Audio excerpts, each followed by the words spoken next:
Witnesses told Columbus police Neil Smith tried to give the suspects the money, saying, "Just take it." They shot him 13 times anyway, killing him. But Columbus police say 17-year-old Jabril McClendon, 16-year-old Taiwan Gavin, and 21-year-old Keanu Logan saw the cash and followed Smith. A terrifying attempted murder and robbery. It was caught on a camera in a Sun City neighborhood last week. Police say 18-year-old Corey Hodge killed Diego Langham and shot and wounded his friend. Pulls up. Hassel walks up behind Brown, points a gun, and shoots him right in the back of the head. A mass shooting in a Spotsylvania County neighborhood. 3 people were killed, at least 3 others wounded, and the video from witnesses just downright terrifying. Fredericksburg City Schools on a 2-hour delay today as the community deals with the aftershock. Police shared this clip of video with us, and they want to know the people who are in this video. This is from Evergreen Street. Before 5 this morning, officers say they found a man dead there. If you know anything about what happened, call Irving Police.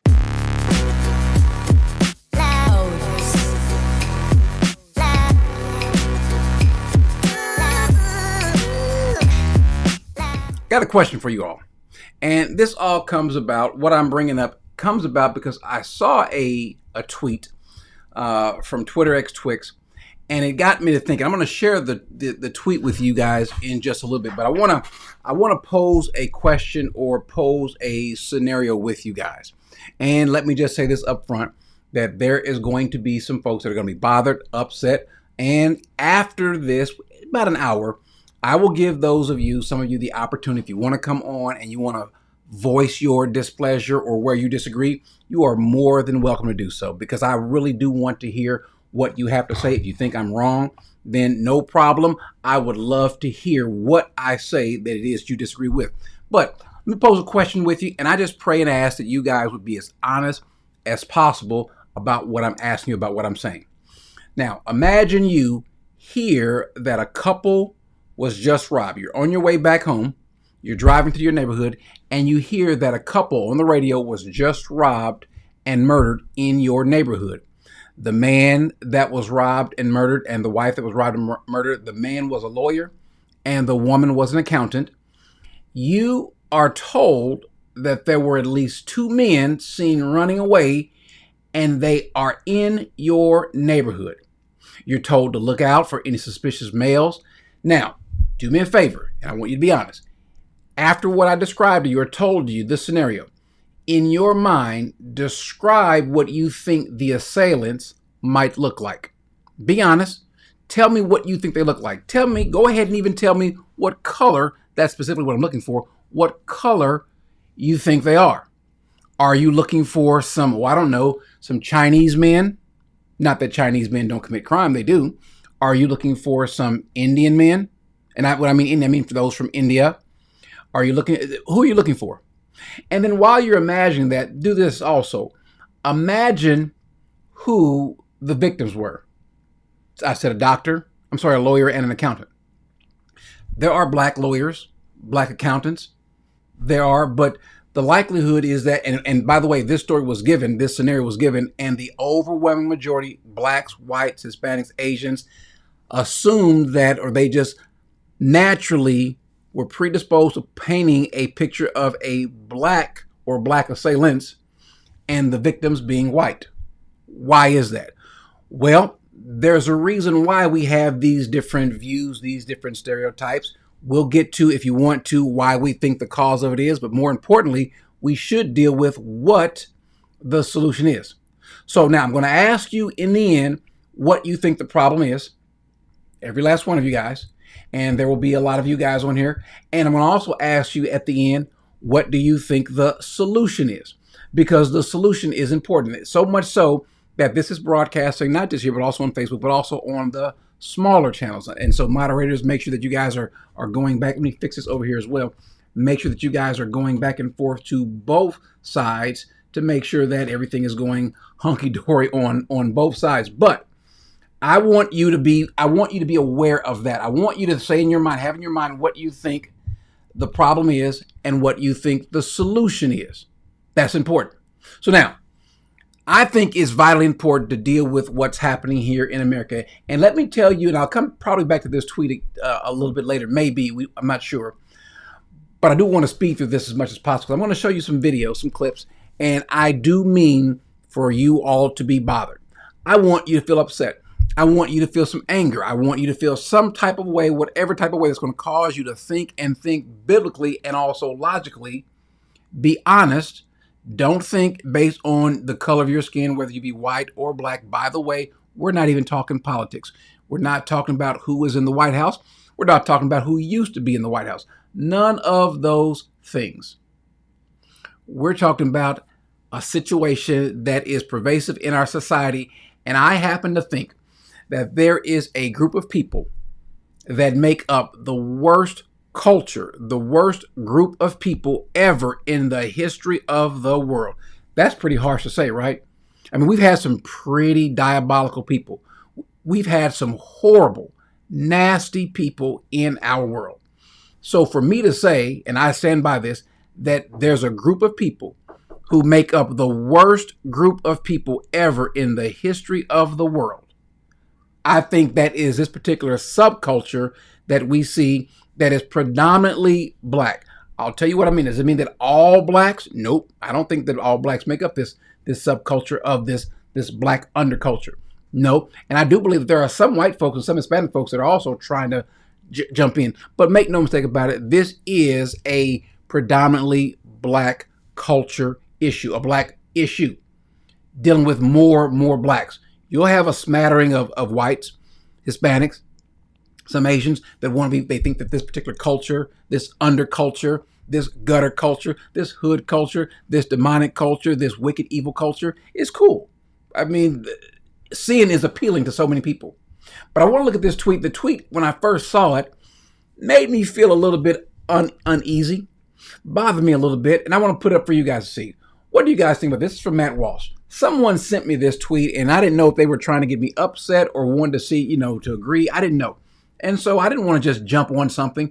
But let me look at this. Let's read this. It says, if I told you that a young man stabbed another young man to death for telling him that he was in the wrong seat, and then I told you that one young man in this altercation was white and the other was black, and then I asked you to guess the race of the assailant, every single person would answer immediately, young black males are violent to a wildly, outrageously disproportionate degree. Let me read that part again. Young black males are violent to a wildly, outrageously disproportionate degree. That's just a fact. We all know it, and it's time we speak honest about it. So let me ask you guys a question. Mainly that point right there. When he says that young black males are violent to a wildly, outrageous, disproportionate degree. Is that true? What do you guys say? Do you guys go along with that? Do you believe that young black males are violent, not prone to be violent, not genetically disposed to be violent? That's not the point. That's not what he's saying. Do you think, or just ask yourself a question, it's 9 o'clock at night, it's 10 o'clock at night. You've got two gas stations that you can pull up to, one coming up or one just a little bit further down. The one that you're closest to is in the hood. You know what the hood is. A lot of black folks that live there. Or you can go a few miles down to the next gas station at 10 o'clock at night, one where it's a nicer neighborhood, well lit. Majority white folks live there. Which gas station at 10 o'clock at night do you want to go to? Or better yet, would you want your daughter to drive to? Or your wife? I know which one I'm going to. And I'm from the streets.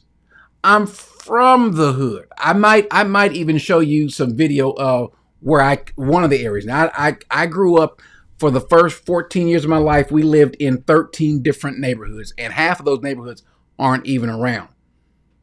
When I say the ghetto of ghetto, projects and roaches and drugs and violence and all those things, yeah, that's where I grew up in. And so it's not like I'm coming from the suburbs in Idaho. Not that there's anything wrong with being from the suburbs in Idaho, but the point is, do we have a problem? Was Matt Walsh, even though he's white, does he have a point? Well, let's go through some video footage. There's about 2 minutes of video. We'll go back and forth with the video footage. And again, I will send the link a little bit later if anyone is so outraged they want to join and disagree. Now, if you do agree, don't join. But if you disagree, I would love to have you come on. I've got one person already that is coming on. I'll I'll let you know who this particular guest is. You know who this guest is. Many of you have heard of this guest. I'll keep that a surprise. And then anyone else that wants to come on. But I want to show you these videos, and these videos should bother you. If you are not troubled by these videos, then, ladies and gentlemen, you are part of the problem. Video from a convenience store shows the moment Gavin Melchor was shoved into the side of a car and on the ground by an unknown male in a white shirt. You see another male in a dark hooded sweatshirt kick Melchor in the head. A group of men duking it out in the parking lot of a Valero gas station in West Houston. The victim outnumbered as he's punched, kicked, and chased from one side of the parking lot to the other. As he's driving away, the suspect decides he's not done and pulls out a gun, shooting twice in the direction of the victim's car. Tonight, 2 convicted felons out on parole are back behind bars accused in this week's deadly triple shooting. You've never seen anything like this before. A 12-year-old, just arrested for murder, is marched shirtless and in cuffs to a waiting car. Then a second suspect gets the same treatment, only he has a shirt on. The pair were... Now, before I continue, there's going to be some... If you're black, if you have the same hue of skin that I have, there's going to be some discomfort. It has to be, because you're looking at people that look an awful lot like you. Now, I'm going to point out something also that, and I'm not joking when I say this, I'll get to this point in just a little bit, but it should bother you. Can I be honest with you? White folks, you can go ahead and listen to this. White folks, as a matter of fact, I want you to listen to this. Black folks have this conversation all the time. I don't care what side of the political aisle they're on. I don't care if they're liberal, conservative, Republican, Democrat. I don't care if they're wealthy, if they're in the hood. Black folks have this conversation about what sort of blacks that get on our nerves. We have a word that we don't like to say, but we do. A lot of us will use that word in describing these people. Yeah, it's not just you, because you're not the only ones with eyes. We have eyes too. We see it. Sometimes, though, we get a little bit in our feelings, because sometimes, and the problem with black folks is that sometimes we just don't want to be honest, because we don't want white folks thinking bad about us, and we don't want to participate in that. We know how bad we are, but let's just keep it in-house. The problem is, though, what's in-house is spilling out of the house. Yeah, so you can't have a flood in the house and then try to keep it calm, but it's pouring out into the streets. You can't have a household where you've got crazy dogs and the dogs are getting out. That's a problem for the neighborhood. When your kids who are not trained get outside of the house and start causing problems, that is a problem. Black folks, this is on us. And you can be upset, you can be mad, you can call me what you want, you can even try to come to me and say it to me. I don't have a problem. We can have this conversation. We got a problem with the hearts of young black men and women, because it ain't just black men. And should you decide, should you have a knee-jerk response to want to say it was them, it was that person, it was her, it was him, it was the government, it was the white man, it was slavery. Let me just throw out a actual stat. This is a jarring stat. This is a real life stat. You want to hear it? It should, but it won't, but it should quiet any and every notion having to deal with racism as a part of our problem. Do you know, in 2025, 2024, 2023, all of the 2000s, 1999, 1998, 1997, 1996, do you know that not one black person was murdered, robbed, raped, drugged, beaten, displaced because of slavery? Well, I said something right there. Let me say it again. Not one black person this year or the last, or matter really any year of your life, has been robbed, raped, murdered, poisoned, drugged, any of those things because of slavery. No death in America today by a black person or who is black is attributed to slavery. No black person died today because of slavery. No black person got another woman pregnant who was not his wife because of slavery. No one sold any drugs today because of slavery. No, that's not the case at all. I know a lot of people who sold drugs, did drugs. None of them did because of slavery. Not one. Yes, but Corey, you need to address the historical roots of these things. I can promise you, no one out there who's sinning is thinking about the history of sin. Who thinks about the history of sin when they sin? No, it's just naturally in you. You are just that kind of person when you do those things. And let's just be honest. The reason why your neighborhoods are as crappy as they can be is because you don't want to face facts. Were charged with the slaying of 3 teens at Ocala National Forest that spread fear outside Orlando that a serial killer was on the loose. Well, Jess, this is beyond disturbing. Almost 70 years, 70, separate the victim and... Now, I want you to hear this one. All of these are disgusting. All of these are disgusting. But I want you to listen to this one. This one is really hard. And the suspect in this case, police say it was 14-year-old Tyrone Harbin who raped and murdered 83-year-old Dorothy Mae Neal inside her own apartment. 14-year-old young black man raped and murdered a 79-year-old. No, I'm sorry, 83. I forgot the age, but she was almost 70 years his senior. This older woman robs her, rapes her, and then murders her. 14. Yeah, but it's society. He didn't have a place. 83. Yeah, he didn't have a place. He didn't have a father at home, which is a problem. We don't give enough to schools. We need more funding for these neighborhood programs. Yes, and it's the criminal justice system, and we need more jobs. Okay, save the excuse. Save the excuse. We got more to talk about. Looking at 83-year-old Dorothy Mae Neal breaks your heart into pieces. The elderly woman assaulted and left to die in her own apartment, and now her alleged killer is behind bars. Tyrone Harbin has been charged with first-degree murder, first-degree rape, various sex offenses. We were able to find physical evidence that linked him to the crime. A Jacksonville rapper known as Julio Fulio. Jones was ambushed during his birthday celebration in Tampa last June. This is the shocking surveillance video from that night when Jones fled as a group chased him with guns in the parking lot of a Holiday Inn. Police say Jones is driving the black sedan while that group runs him down and fires multiple shots at the car. And these are the 4 men in custody in Allen's case, each facing second-degree murder, conspiracy to commit murder, and attempted first-degree murder charges. Robert Perry and his 42-year-old stepdaughter arrived to look at a car advertised on Craigslist. Perry's stepdaughter went inside to cash an income tax check, and when she came back out, a decision was made by them not to buy the car. Investigators say that's when 20-year-old Soraya Atkins of Michigan and her alleged accomplice, 25-year-old Kimberly Lindsay of Mobile, stepped into the picture. Follow the victims nearly 15 miles to Bayou Jonas Drive in Codin. The victims did not realize they were being followed until such time the suspects forced them off the road with their vehicle.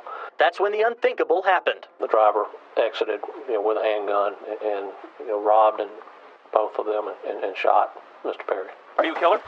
Now, some of these criminals are just flat out stupid. They got caught because as they were driving and moving around, the car got stuck in the mud. But I want you to listen to the heartless nature of these two. These are 2 ladies as they are being brought in.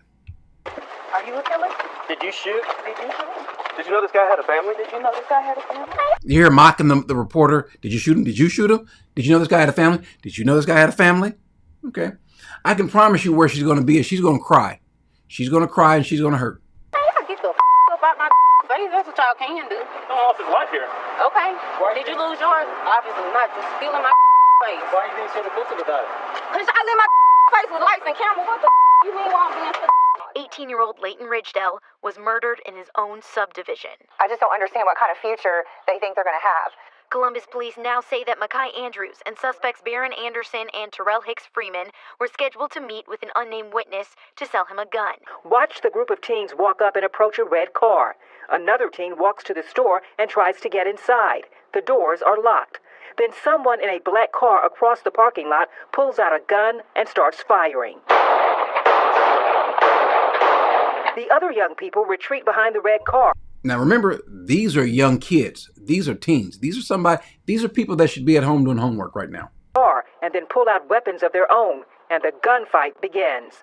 Bullets flying across the parking lot and down the street as the group of young men fire and then run away. In a media statement, police say the same group had entered the store minutes earlier, armed with handguns, and threatened to assault a person after asking for that person's shoes.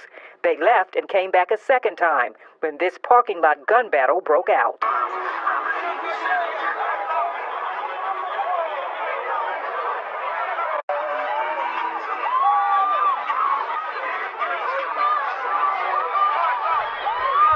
Now you notice they're fighting while the cops are there.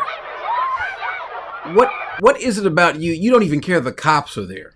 You don't care the cops are there, and this is us. Some of you all, I don't know if any of you all may have heard of this especially if you're in the DFW area, you have definitely heard of this. There was just recently, there was a young rapper. Now I hadn't heard of this person before, but there was a young rapper who was gunned down at a car wash. As a matter of fact, I think there was some chattering going back and forth where somebody who didn't like him, you know how it is, they're talking trash to each other. And this is different now. Their kind of trash is they play for keeps. Where you say you can't come to this side of town, you better not come over to the car wash or what have you. So he goes to the car wash, I guess to be defiant, and he comes in contact with some guys that want to kill him, and he brings his 5-year-old daughter with him.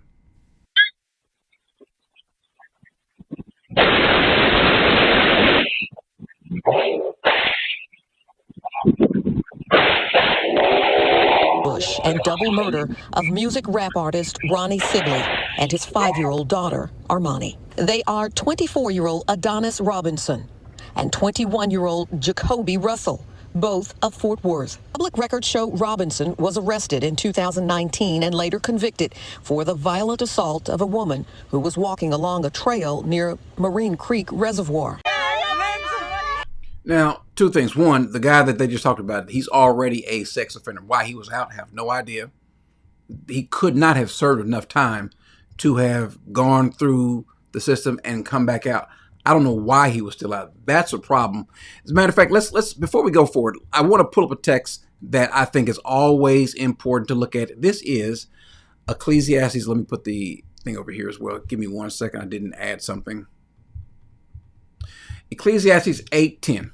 He says, "So then I have seen the wicked buried, those who used to go in and out from the holy place, and they are soon forgotten in the city where they did this. This too is futility, because," and look what he says, "because the sentence against an evil deed is not executed quickly, therefore the hearts of the Son of Man among them are given fully to do evil." So if you are in trouble and then the punishment is delayed, what happens? The person feels more emboldened, and they in turn their heart becomes colder, more evil, more wicked, more set on doing more crimes in this case, or sin. He should never been out. Now, here you have the situation where this rapper has got his 5-year-old baby in the car, and they shoot up the place, kill him and the girl. The mother, when you see this mother, this is the hardest part is the little girl dying. Then when you see her mother, the prayer is that she is with God, this little baby, because she's much better off than than being with this mother. And if you think that's pretty harsh to say, here's the mother after they're kind of celebrating the lives of these people and giving her some cash to go on. And let's just look how she's acting.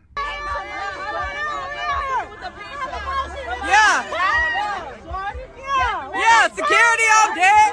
Yeah.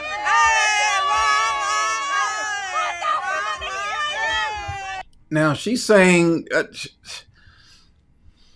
I know folks grieve differently. As a matter of fact, we're going to hear from her, and she's going to say that people grieve differently, but not like this. You said this is not just black people are doing this. You're right. It's not just black. White folks do it too.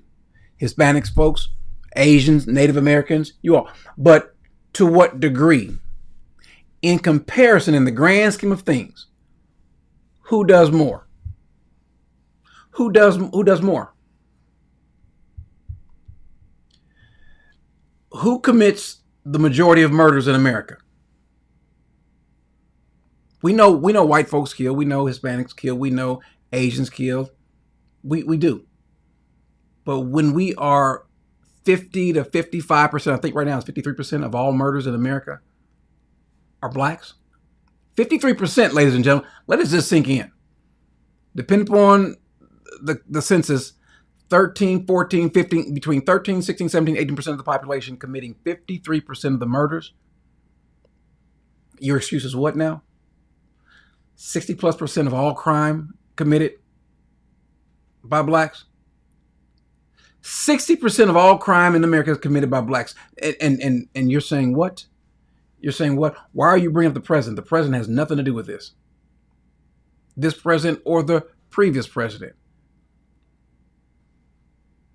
Well, that's what I'm asking you for. You tell me. I'll tell you why. I'll get there in a second. But the question I asked earlier, if any of you guys didn't hear, I want you to tell me what you think the problem is and what the solution is. And I mean a whole solution. They just need Jesus. Yeah, you're right. But I've got some shocking news for you that say they just need Jesus. I've got some shocking news for you. But before we do, let's go back to this young lady whose daughter just died and listen to her response to people who are saying, you're acting this way and your baby just got killed. Yeah, I ain't gonna lie, I agree. By the way, pardon me, I tried to blurt out as much of the profanity as I could, but there's still some in here. A little different, y'all. Y'all took my baby, but I'm not motherfucking tripping on that shit, bitch. Bitch, he give him and he take him. Bitch, we all gotta die around this bitch. I ain't fucked up about it. I fucked up about how she left around this bitch, but I ain't fucked up about it. Fuck you talking about, bitch? Cause y'all know, y'all wasn't fucking with my baby around this bitch. And she going out this bitch and style Gucci everything. Fuck you talking about? Yeah. Come on. Bitch. And her baby daddy gonna be proud of everything, nigga. Shout out to Petey. Fuck you talking about? A Dallas. When I saw that, I didn't know what to say. This was amazing. Now you don't have to have a license or approval to have babies. You don't. But man, some people you wish you would have to give them a license. This is reprehensible. And lady, let me just say this: this young lady, she's not part of us. She's not part of our crew. She's not. I don't consider her to be part of the black population. I don't consider a lot of these folks that we're talking about to be part of the black population. No, I consider them to be part of another culture, the worst culture ever in the history of mankind. Now, some of you also, if you're in the DFW area, saw about this particular brazen display of criminality. Here you got some people driving down I-35. I-35 is a busy highway in Dallas. And so you got some folks who are so angry with each other, they decided, you know what, let's just pull over in the middle of the highway and let's get to shooting. This rapper was murdered outside of his car on I-35 near the Dallas Zoo. Hello, I'm Steve Eager. I'm Heather Hayes. It is a stark example of the city's struggle to control violent crime. Police say the victim, a hip-hop musician named Mo3, was approached by the killer on I-35. Now let's pause for a second. As long as you all can see what's happening here, this is a 4-lane highway. The highway is a little bit wider now because of all the traffic. The highway is a whole lot wider now because of how big Dallas is. But these are cars that are going 60, 70 miles an hour, and these guys, the guys in the black, decide to pull over. They're kind of, I didn't show you earlier, but they're almost trying to knock each other over off the road, and they just stop. And the guy gets out of the car in this Honda. Now he's no angel. He's been known to be, well, I'll just leave it at that. He's no angel. But he's looking for his gun. I guess he can't find it quick enough, and so he decides to do the best thing he can do and run because the other guy has a gun and pulls out the gun. This is happening in 2021, 2021, 22, I'm not sure, in Dallas, in the United States of America. 5. Both men stopped their vehicles. The victim got out, took off, started running, but was shot several times on the highway. A bystander inside another vehicle was also hit. So now you're going to see him running back. Look at the cars racing by. This is what we're happening. This is what we're seeing more and more of. This is what we're seeing, and what's the rationale? Now, before I continue and I go back to more scriptures, this isn't just the men. This is also the women. Yeah. Now I don't know who told someone that being a hood rat or being like this is attractive. Ladies, you Your sisters, your daughters, your friends, if they look, dress, and act like this, tell them to knock it off. Stop it. That's not attractive. That is not attractive. And I can promise you that their men are looking for somebody else. If they're not, they don't know any better. But yeah, this is what escapes for, or this is what goes for ladies in certain people's culture. I don't know what this young lady's doing. And she's like, look, she's a cute little girl. I don't know why she's looking this way. This little ratchet hood little look, that it's not a good thing. And wouldn't it be cool? How cool would it be if ladies, black, white, Hispanic, whomever, aliens, Martians, doesn't matter, when you take a picture from now on, can you make sure that all of your pictures are where you're looking straight forward at the camera instead of you turn to the side and showing your behind? Trying to show your face and your behind at the same time in the camera, that's not a good look. And the person on the other end, when they're looking at that picture, they don't see anything good. Turn around and face the camera. Act like you got some sense. But let's go back to these hood rat ladies. So I am. Now I want you to hear what she. I'm sorry. And maybe my guest, when my guest comes on, my guest can tell me something about this. But listen to how she describes herself. Ghetto, classy, crazy. No, you're not classy. Not classy. African American, hood chick. That's me right there. No. This is where grandma needs to come out and just give you a whooping. She needs a whooping. I mean, a serious whooping. There's a passage. We've covered this before. A couple things. First, let's go to Isaiah chapter 3, verse 8. Let's read all of it. Now, obviously, this is the Old Testament, and this is dealing with Israel, but some of the same things we see are happening now. For Jerusalem has stumbled and Judah has fallen. This is because they have gone into a moving away from following God. And so what's the result? Because their speech and their actions are against the Lord, to rebel against his glorious presence, to the expression of their faces bear witness against him, and they display their sin like Sodom. We've got folks that want to display their sin as gloriously as possible. It's a good thing to act the way we act. We want everyone to know. As a matter of fact, we want to export our sin, our subculture, our degradation. We want other folks to be like us. Meanwhile, not realizing that we have made ourselves the laughing stock. But he says, they do not even conceal it. Woe to them, for they have brought evil on themselves. Say to the righteous that it will go well with them, for they will eat the fruit of their actions. Woe to the wicked, it will go badly with him, for what he deserves will be done to him. Do not think that God is not in the business of giving you what you deserve. Absent you placing your faith in Christ and being redeemed, don't think that God is not going to mete out what you deserve. Oh, my people, their oppressors are children. The folks that are committing these crimes, these are children. Their oppressors are children, and women rule over them. Can we stop for a second? Can we just stop for a second? And I want to talk to the women and the men.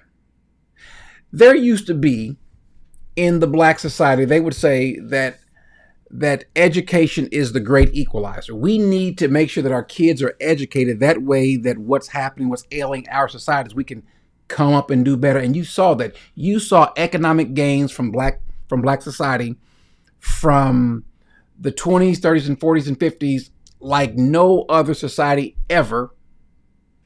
And so all we said then was we just want our kids to get educated. That's all we want. Education is a great equalizer. Well, what really is a great equalizer? Well, what causes people or kids to be educated? What's the number one factor in determining if a kid is going to be educated?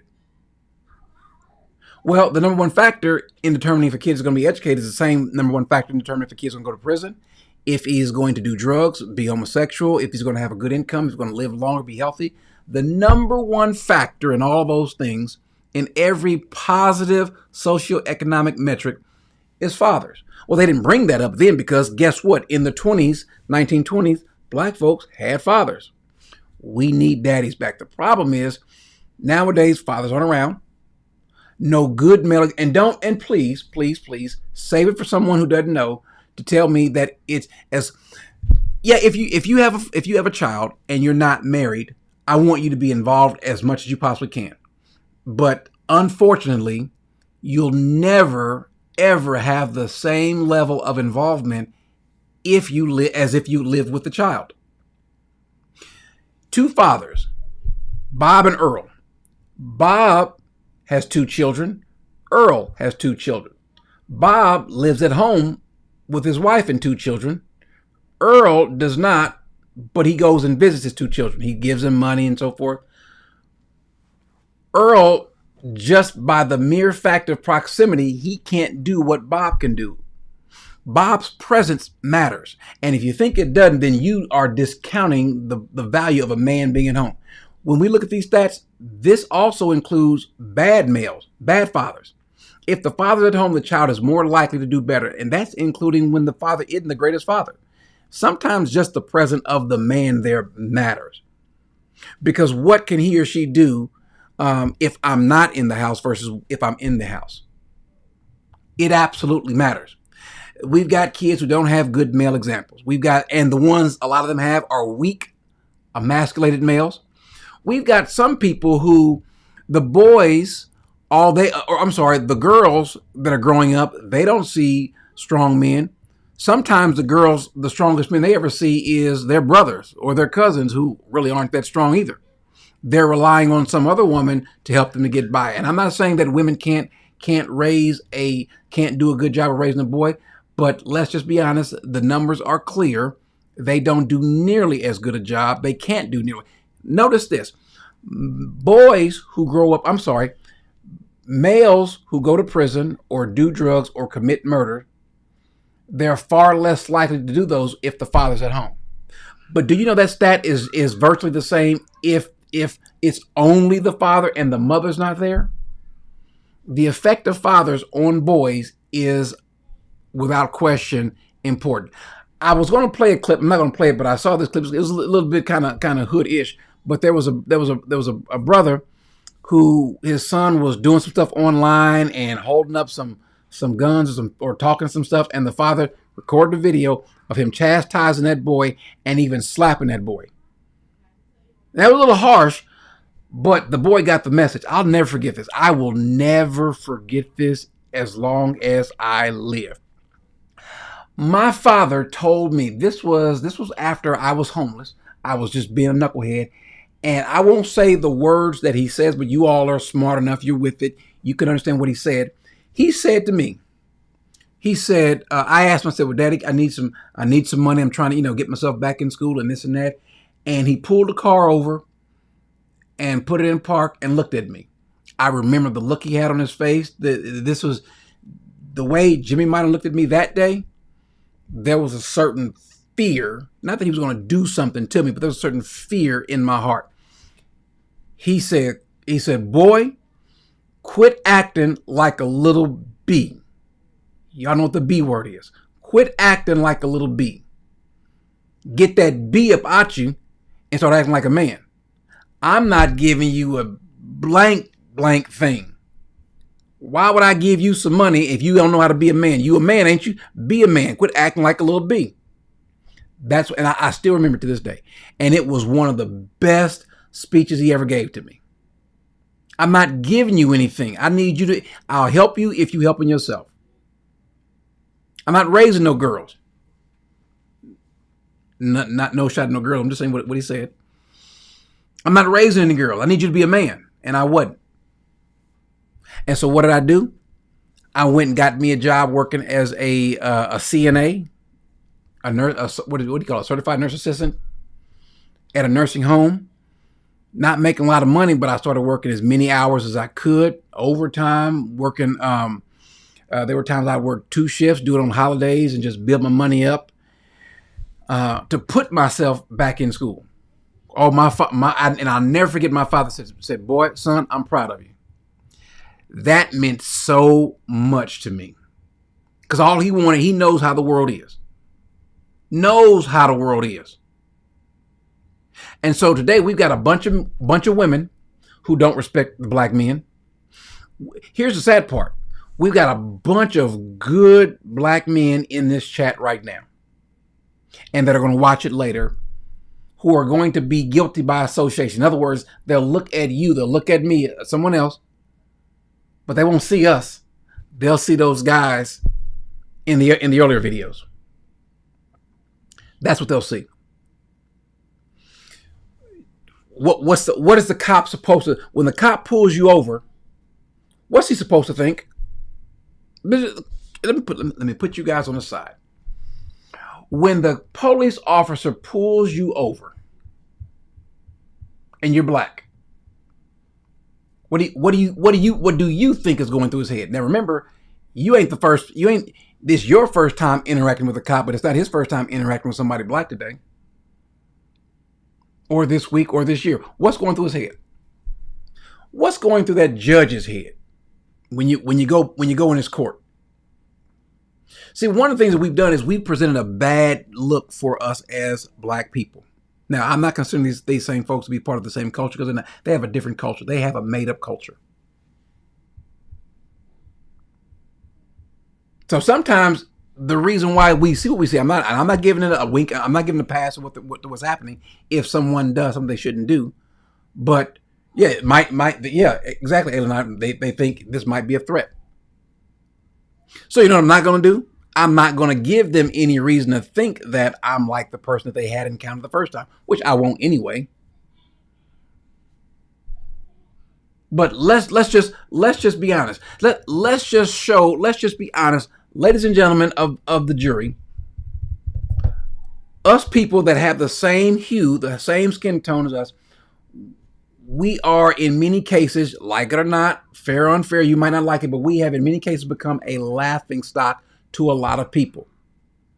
How do you think the world views black American, is particularly black men? How do you think most of the world would view black American men? Or just black Americans, period? And then ask yourself this question. You don't have to write the response in here, but how do you view black Americans, whether you're white or Hispanic or black? We can go back to Walsh's tweet. A lot of us are just. I got my guest coming in. I'm bringing you over in just a second. Hold on real tight. Bring you back up in about 15 minutes. But we have this desire to keep these low standards and don't care about it. We don't complain about the low standards. We just complain about someone complaining about our low standards, especially when our low standards spill out into the community. I'll never forget my mother. We lived in these apartments, and my mother went next door and went off on the neighbors. Well, why did she go off on the neighbors? Not because they were loud. She said, y'all didn't do a better job of cleaning your house.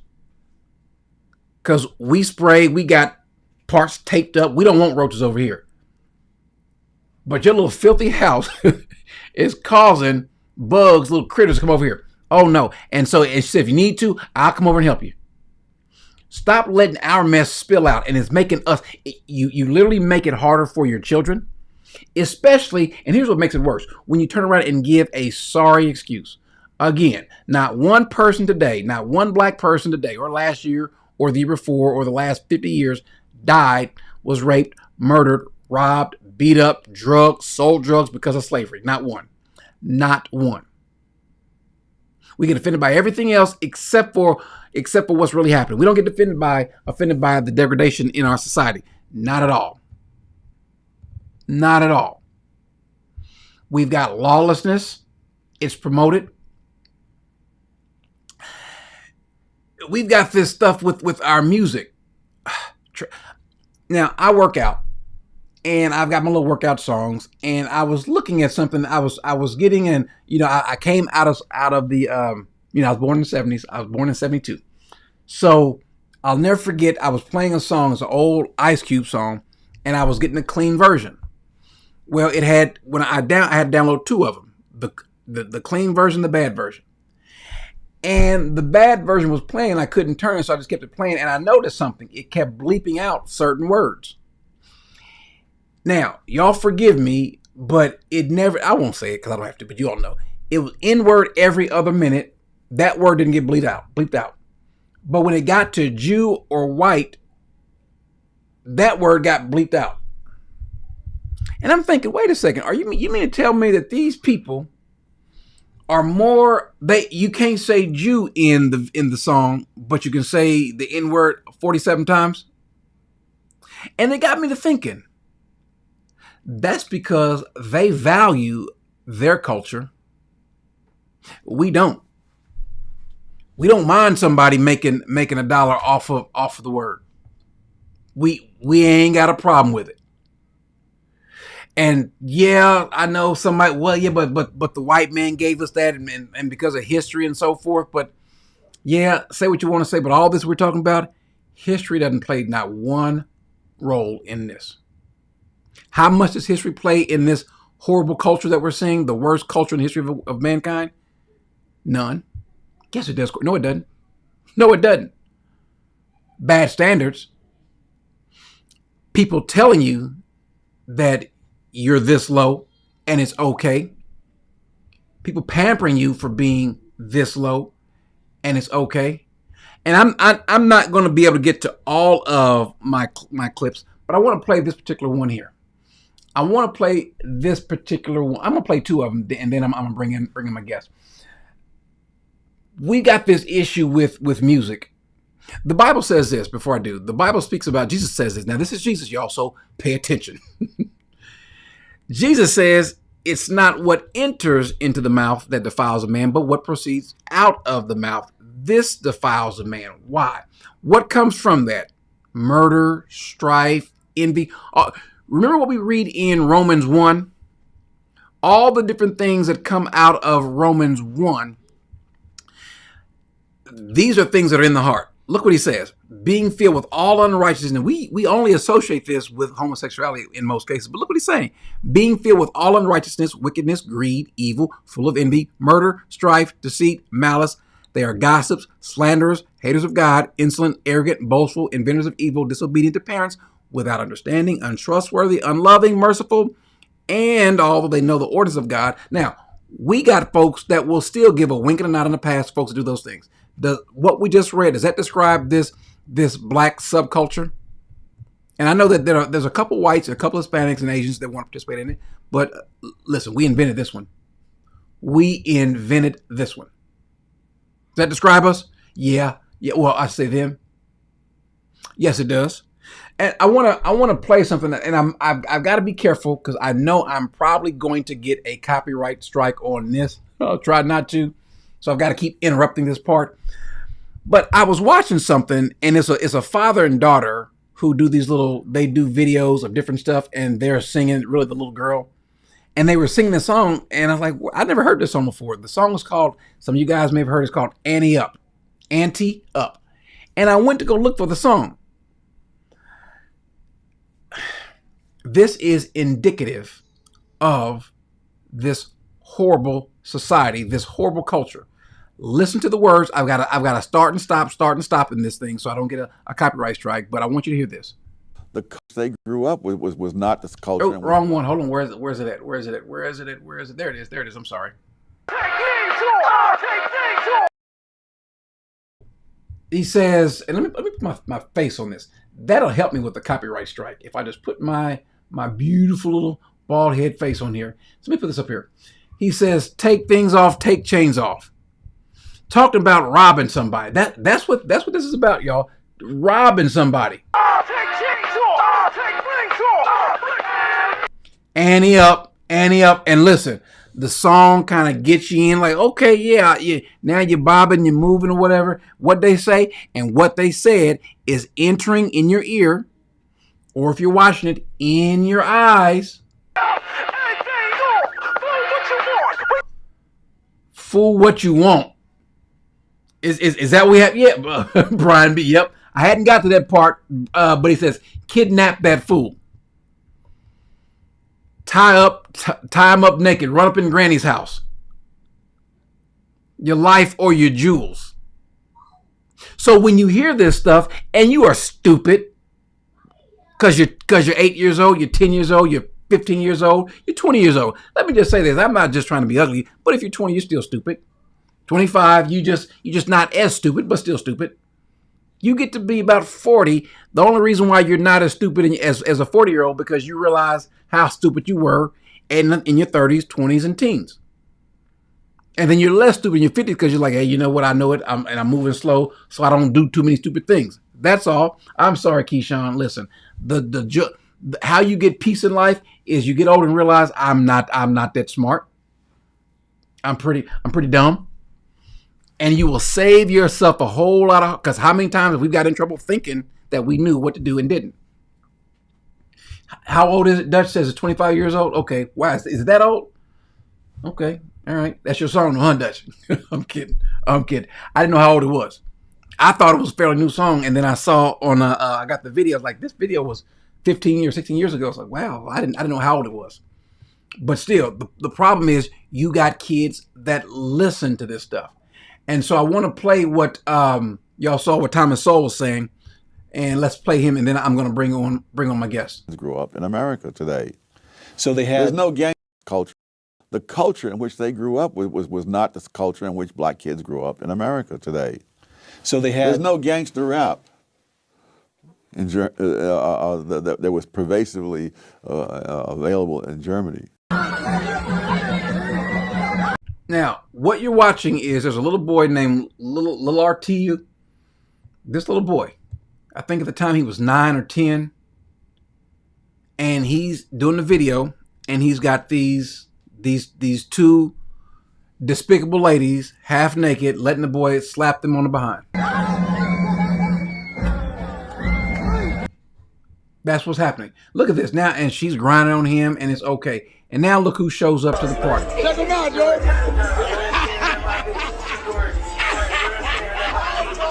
Now here's Drake. I think we got him from Canada doing this to this boy. Every last one of them should be in jail. Now, what he was talking about, what Thomas Sowell was talking about was, and this just shows you how it's not a black thing. It's not a black thing.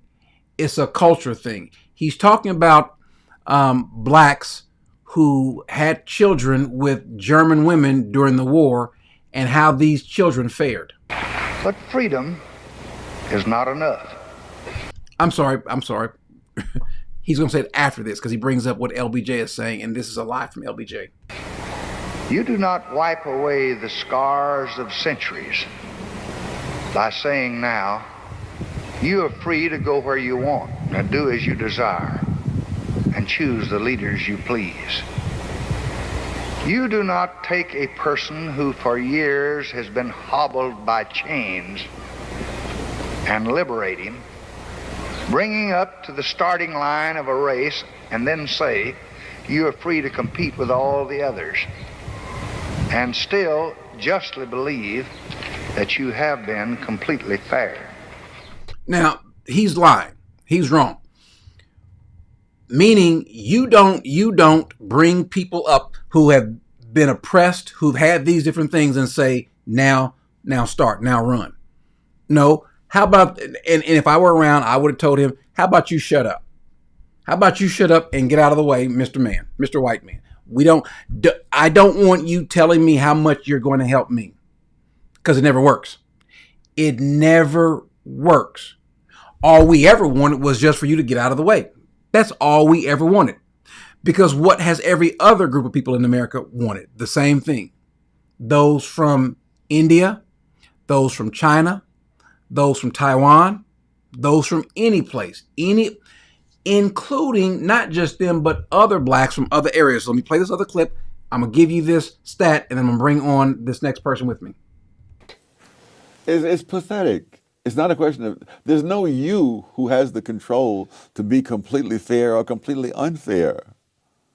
I mean, the circumstances are, so someone once criticized the mental tests on grounds that the tests were unfair.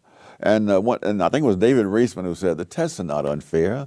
Life is unfair, and the tests are measuring the results. But who has control of life? Who has control of the past? Who has control of the culture that people have in the present, which they've inherited? In Intellectuals and Race, you cite an observation by the intelligence expert, IQ scientist James Flynn, that just stopped me cold. After the Second World War, you've got large numbers of American troops remaining in Germany. For that matter, there's still several tens of thousands there today. And both black and white American soldiers had children with German women.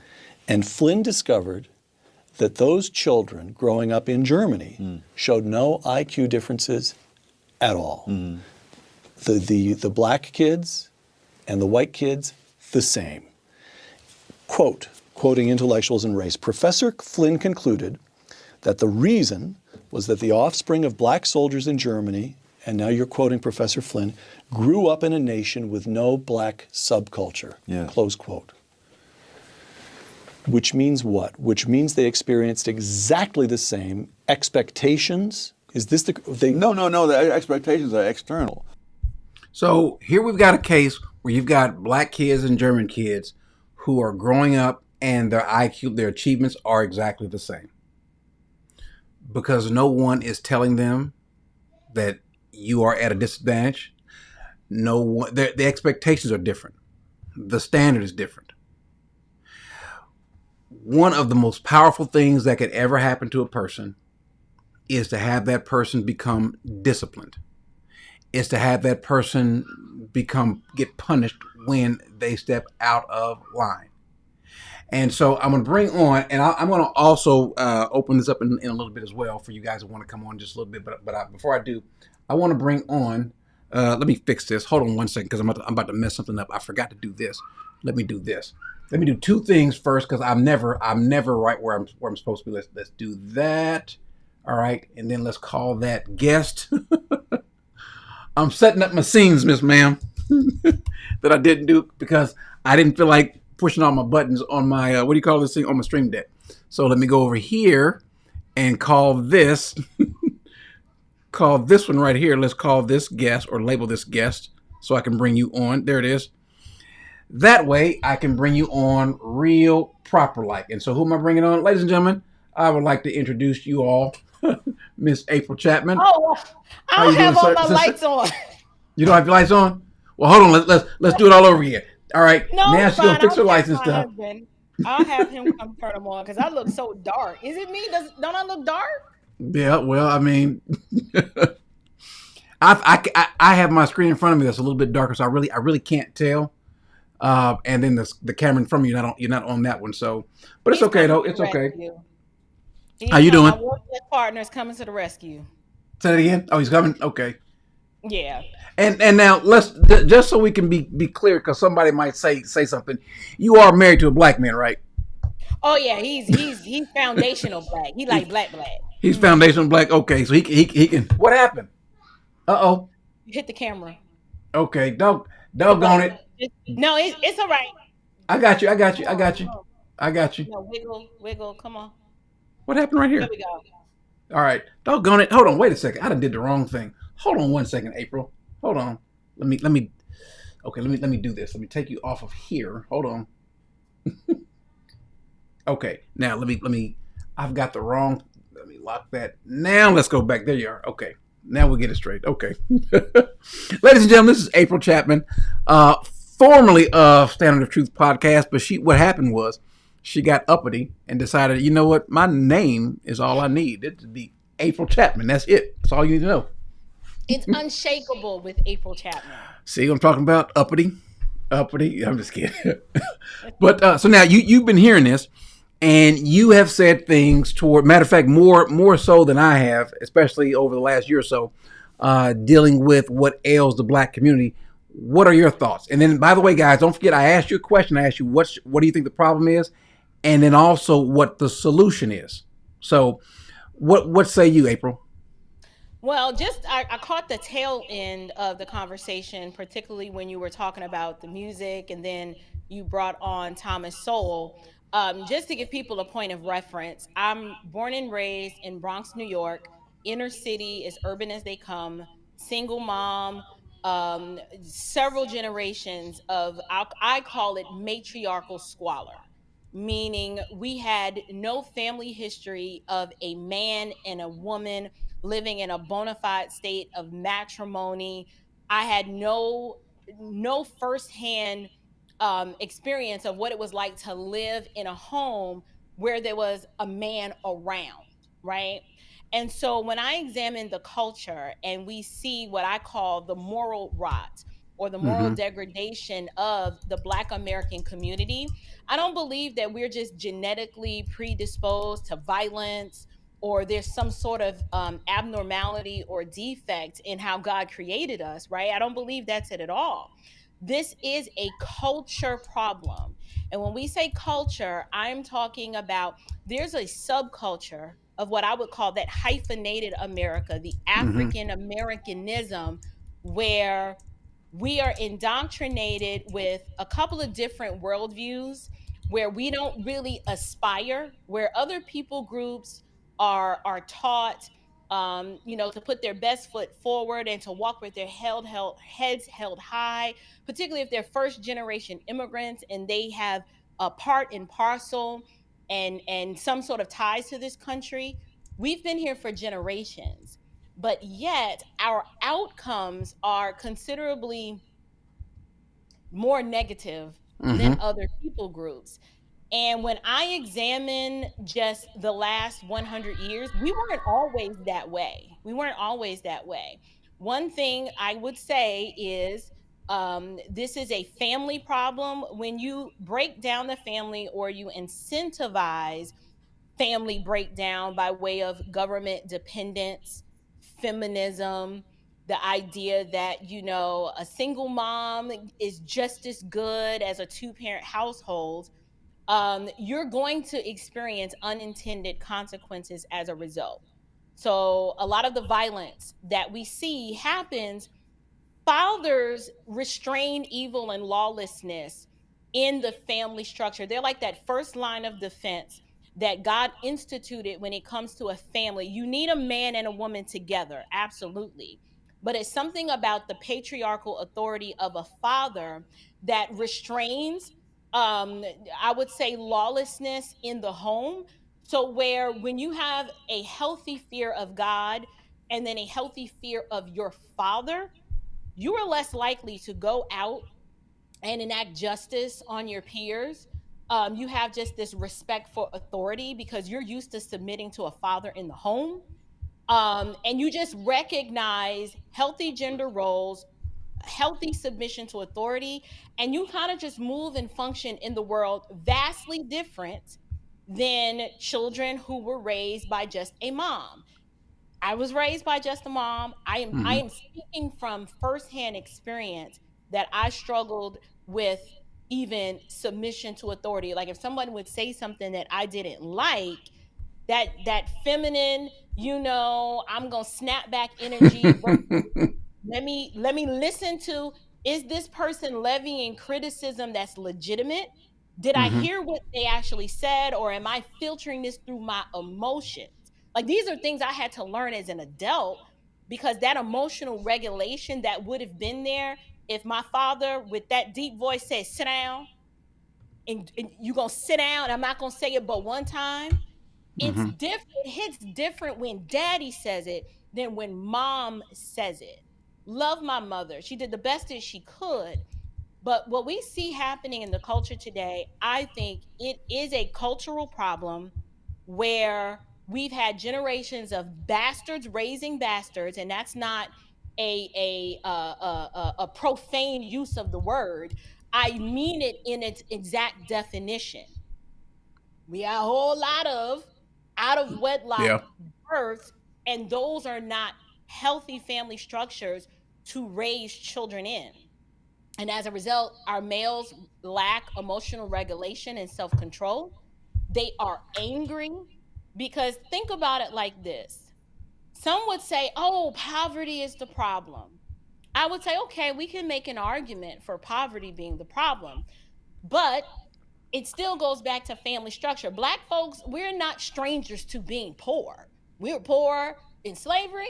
We were poor during Reconstruction and Jim Crow. Like, we're just not, you know what I'm saying? Like, we ain't never had a monopoly on income and wealth distribution in our communities. But what was different was we had a belief in God, right? Even if it was just a cursory acknowledgement of this higher power, and we had family. When those two things started breaking down, and now you've got these separate households, mama's over here and daddy's over here, absolutely there's going to be poverty because mom, she's out working. She can't really enact the level of authority and oversight and discipline that she needs to because she has to provide. And the amount that she's able to provide on her own is vastly different than if it was the mom and dad working together. So now the children are growing up unattended, feeling grieved and a sense of covetousness because it's like, well, I want things, but my mom can't afford to get them to me. So I might just go out and steal it because I believe we had a generation that was told that everything that was happening to them was not their fault. It was the system. And so if you grow up in an environment where personal responsibility is not the standard, but rather it's easy to push the blame on everything else out there, you're going to grow up with a sense of entitlement, lack of accountability, that poverty piece comes in, the lack of family structure and paternal oversight. It's just a recipe for recklessness and lawlessness. Yeah, let me throw out a couple of stats here. Okay. Because these people who come here to this country, who are a little bit darker than me and you, who come from more impoverished places than you and I started off, the average income for non-American blacks, for foreign-born blacks, right, in the first generation is about $4,000 more than blacks who are native-born. Why do people who come from Nigeria or from the islands or from any other place or from Tanzania or the Congo, why do they come here not knowing the lay of the land? They might have a little bit of a translation issue, right, certainly a cultural issue, and they do better than we do. Because you can talk about Russians coming here, well, they look white, or Germans, or Asians. Well, yeah, they don't look white, but they're not black because they think that everyone's against blacks. Well, what about people from India? Now, you would think that they would probably be somewhere around us, those who are from India, but no. But when it's somebody from the islands or somebody from Africa, literally from Africa, and who ends up becoming a true African American, they earn far more than after the second generation, they earn far more than we do. Right. And so it's not, it can't be race. It can't be the system. It can't be the police officer and things like that. You want to hear a weird stat? This is a weird stat. 18 or 19 people were, depending upon who you ask, 18 or 19 unarmed blacks were killed by police officers last year. Okay. 20 Hispanics were killed by police officers. 25 unarmed whites were killed. I think the rest, 8 unknown. I don't know who the unknown were. And then 1 Pacific Islander who was unarmed, killed by police officers. Wow. But here's the funniest stat. 2022, it was 12 blacks that were killed, 12 unarmed blacks killed. Just 12. Now, you would have thought, with all the rhetoric, that it was a few thousand, a few hundred. Here is the funniest stat that I heard in a long time. I had to look this up to make sure. 12 unarmed blacks were killed by police officers in 2022. Do you know how many people were struck by lightning in 2022? More than 12? 19. Oh! 19. You had a better shot of God being upset with you and just throwing a lightning bolt at you than... So... Now, we've got some ready-made excuses, because remember that we were just coming off of the quote, the summer of love, and you still got folks protesting and things like that because someone told them that somebody's against you. Well, you got more people being killed by lightning than by police. Police aren't our issue. The government, white folks, AT&T, Walmart, Target, whoever it is, they're not our issue. What if we just had less folks like us killing more folks like us? Right. I think that would solve a huge problem, but Now I want to play this. And I've got some more folks that want to come on. Well, before you can I engage with you asked what's so different about those first generation Africans? My answer to that is they aspire, like when they are over there and they see the promised land of America and they recognize that this country is a ladder, that you can come here and start at the bottom and go as high up on that ladder as you want. They don't have this mental roadblock that the government hates them. You want to know why? Because they're like, I don't need the government to like me or love me for me to come over here and by the sweat of my brow get the bag. Right? They have a language barrier. They have a completely different cultural paradigm in which they operate in, and they learn how to come into our country and figure it out with nothing but the coat on their back and a suitcase. And that tells you right then and there is an inner aspiration, it's a mindset shift that takes place because they recognize there is no place better than America. And if I can leave my country of origin and go there and figure it out in one generation, nothing stops me. It's they aspire to do better versus internalizing a victim narrative. And truth be told, it's our own people that are trying to convince us that we're oppressed and that we're the victims. And when I say our own people, I'm talking about that iron triangle. That's your black preacher, that black civil rights worker, and that black politician. They all work together to keep us as the ideological slave, and it makes me so angry. Yeah. Because my kids ain't grow up listening to not three of them. They have no concept of not being told that they are a victim and that they can't do whatever it is that they aspire to do in the world. They've never listened to the trifecta of the iron triangle. So it's a foreign worldview to them to be told that the police are hunting them down, or that the white man hates you and this country hates you. They don't even know how to engage with that type of foolishness. Yeah, I never forget my father when I one of the best things that ever happened to me. How I grew up. Let me put this on. Someone said I should show this. This is some of my hoods. Let me take the volume off of this thing as well. But this is, and I'll tell you this story about my father. It was rough. There's a lot of pain out here, really. It's just some of the things that you may know. By the way, let me pull this back. This little area right here. This is where we grew up. To the left of this guy, or over his right shoulder, I guess the left of the screen. I guess those apartments are not there anymore. I'm not sure if those apartments are not there anymore. But that little triangle building over to the right. That my grandfather used to work at that church. That's a church. I don't know what it is now. At least it used to be a church. But he's talking about how bad Indianapolis is. It was rough. There's a lot of pain out here, really. It's just some of the things that you may notice if you stumbled upon the town and terrace community near 42nd and Post Road on the city's northeast side. So ain't nobody got nothing to do. You know what I mean? If we look up to the wrong people, we don't got no. Now, those used to be the good apartments. When we lived on 42nd and Post, now this was where I used to live, and then right across from those. Now, they weren't as bad, but it was rough. And so I'll never forget this, though. So I was growing up with my mother.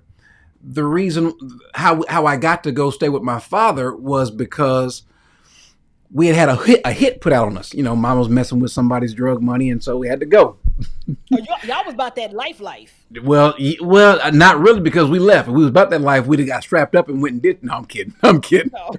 But yeah, so things were going down, and so we left. We moved out of Indianapolis to Milwaukee. Then we moved back, and because my mother just didn't have the money to take care of us. And so I stayed with my father, and it was talk about a culture shock. My father hit me with some discipline. And I'll never forget this because I didn't have this with my mother. She loved me, and my mother was a fighter, and she was a scrapper, but she just couldn't. I'm bigger than my mother, so my mother gave me a whipping. The last whipping she gave me, I laughed. It's like, what are you doing? So my father, one day, I was in school. He said, no, it was before school started. He said, boy, don't bring home no C's, no D's, and you better not bring home any F's. And he said, don't ever let me hear you say that the white man is the reason why.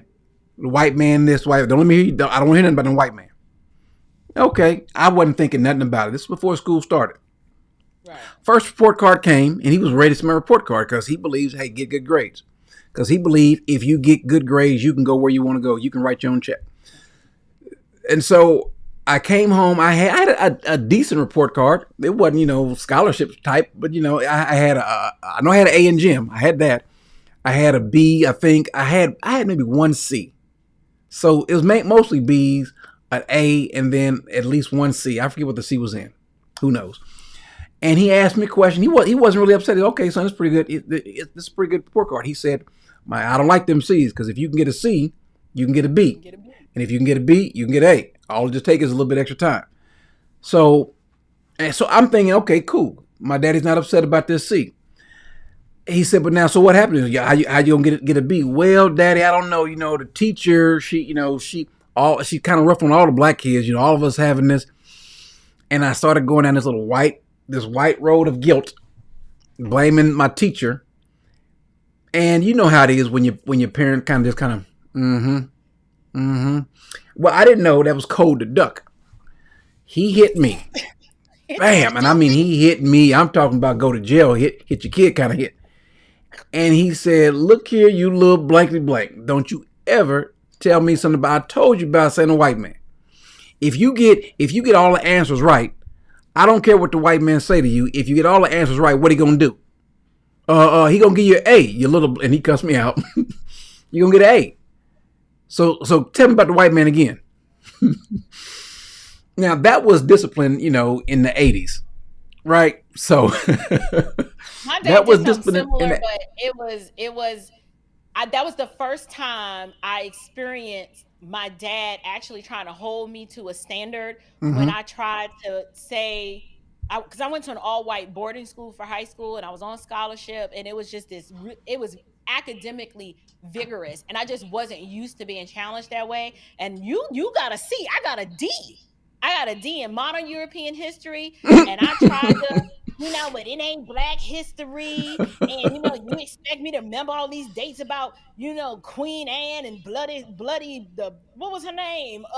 Bloody Mary. And he let me go on and on and on, and he cussed me out on the phone and said, I don't know whose child you think you are, but I don't ever want to hear you blaming a white person for your lack of discipline and keeping your head down in those books. And I was offended. I mean, I ain't talked to my dad for like 6 months after that phone conversation. Well, that's what's needed. Matter of fact, that's a good segue. I want to play this next part because this is the part that touches me. And then I'm going to bring on some other people. There is a guy who's waiting to come on who is a certified, I think they call him a certified coon.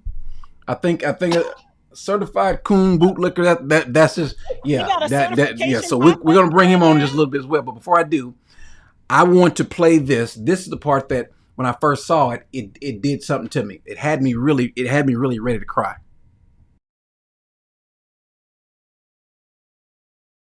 To support the charges, considering the relevant factors, the charges, he is ordered held without bond. This moment is tough to watch, but it was something that Zaquavius Dawkins' family says they needed to be here for. Now I'm gonna come back to it, but this particular boy is being charged with murder, and he's finding out that guess what? You ain't going home.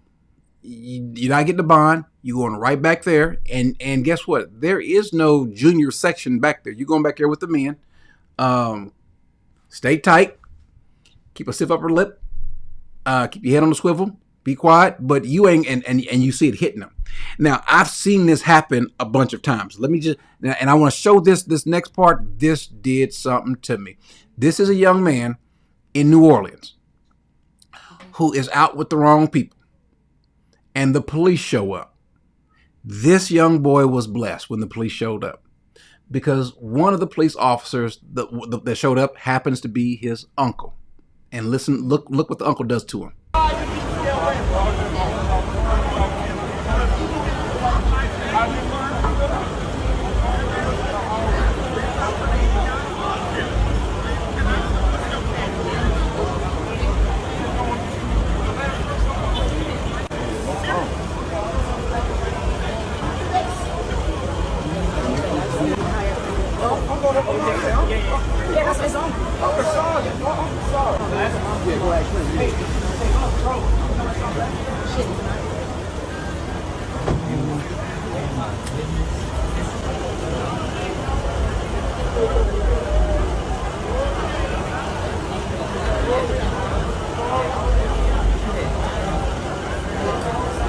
Now, that resonates with me.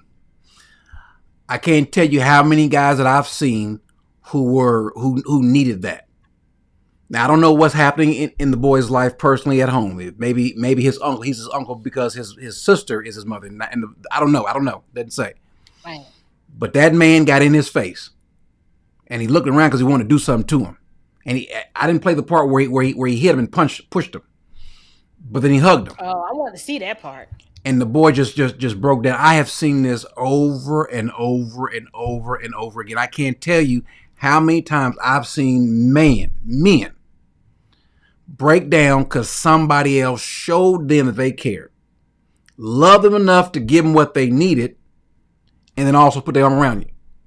Right, man, I will beat your everlasting blankety blank, but I love you to death. Come on over here. I'm going to be on you till you die, until I die, but I'm going to love you till you die too. Right. And that resonates.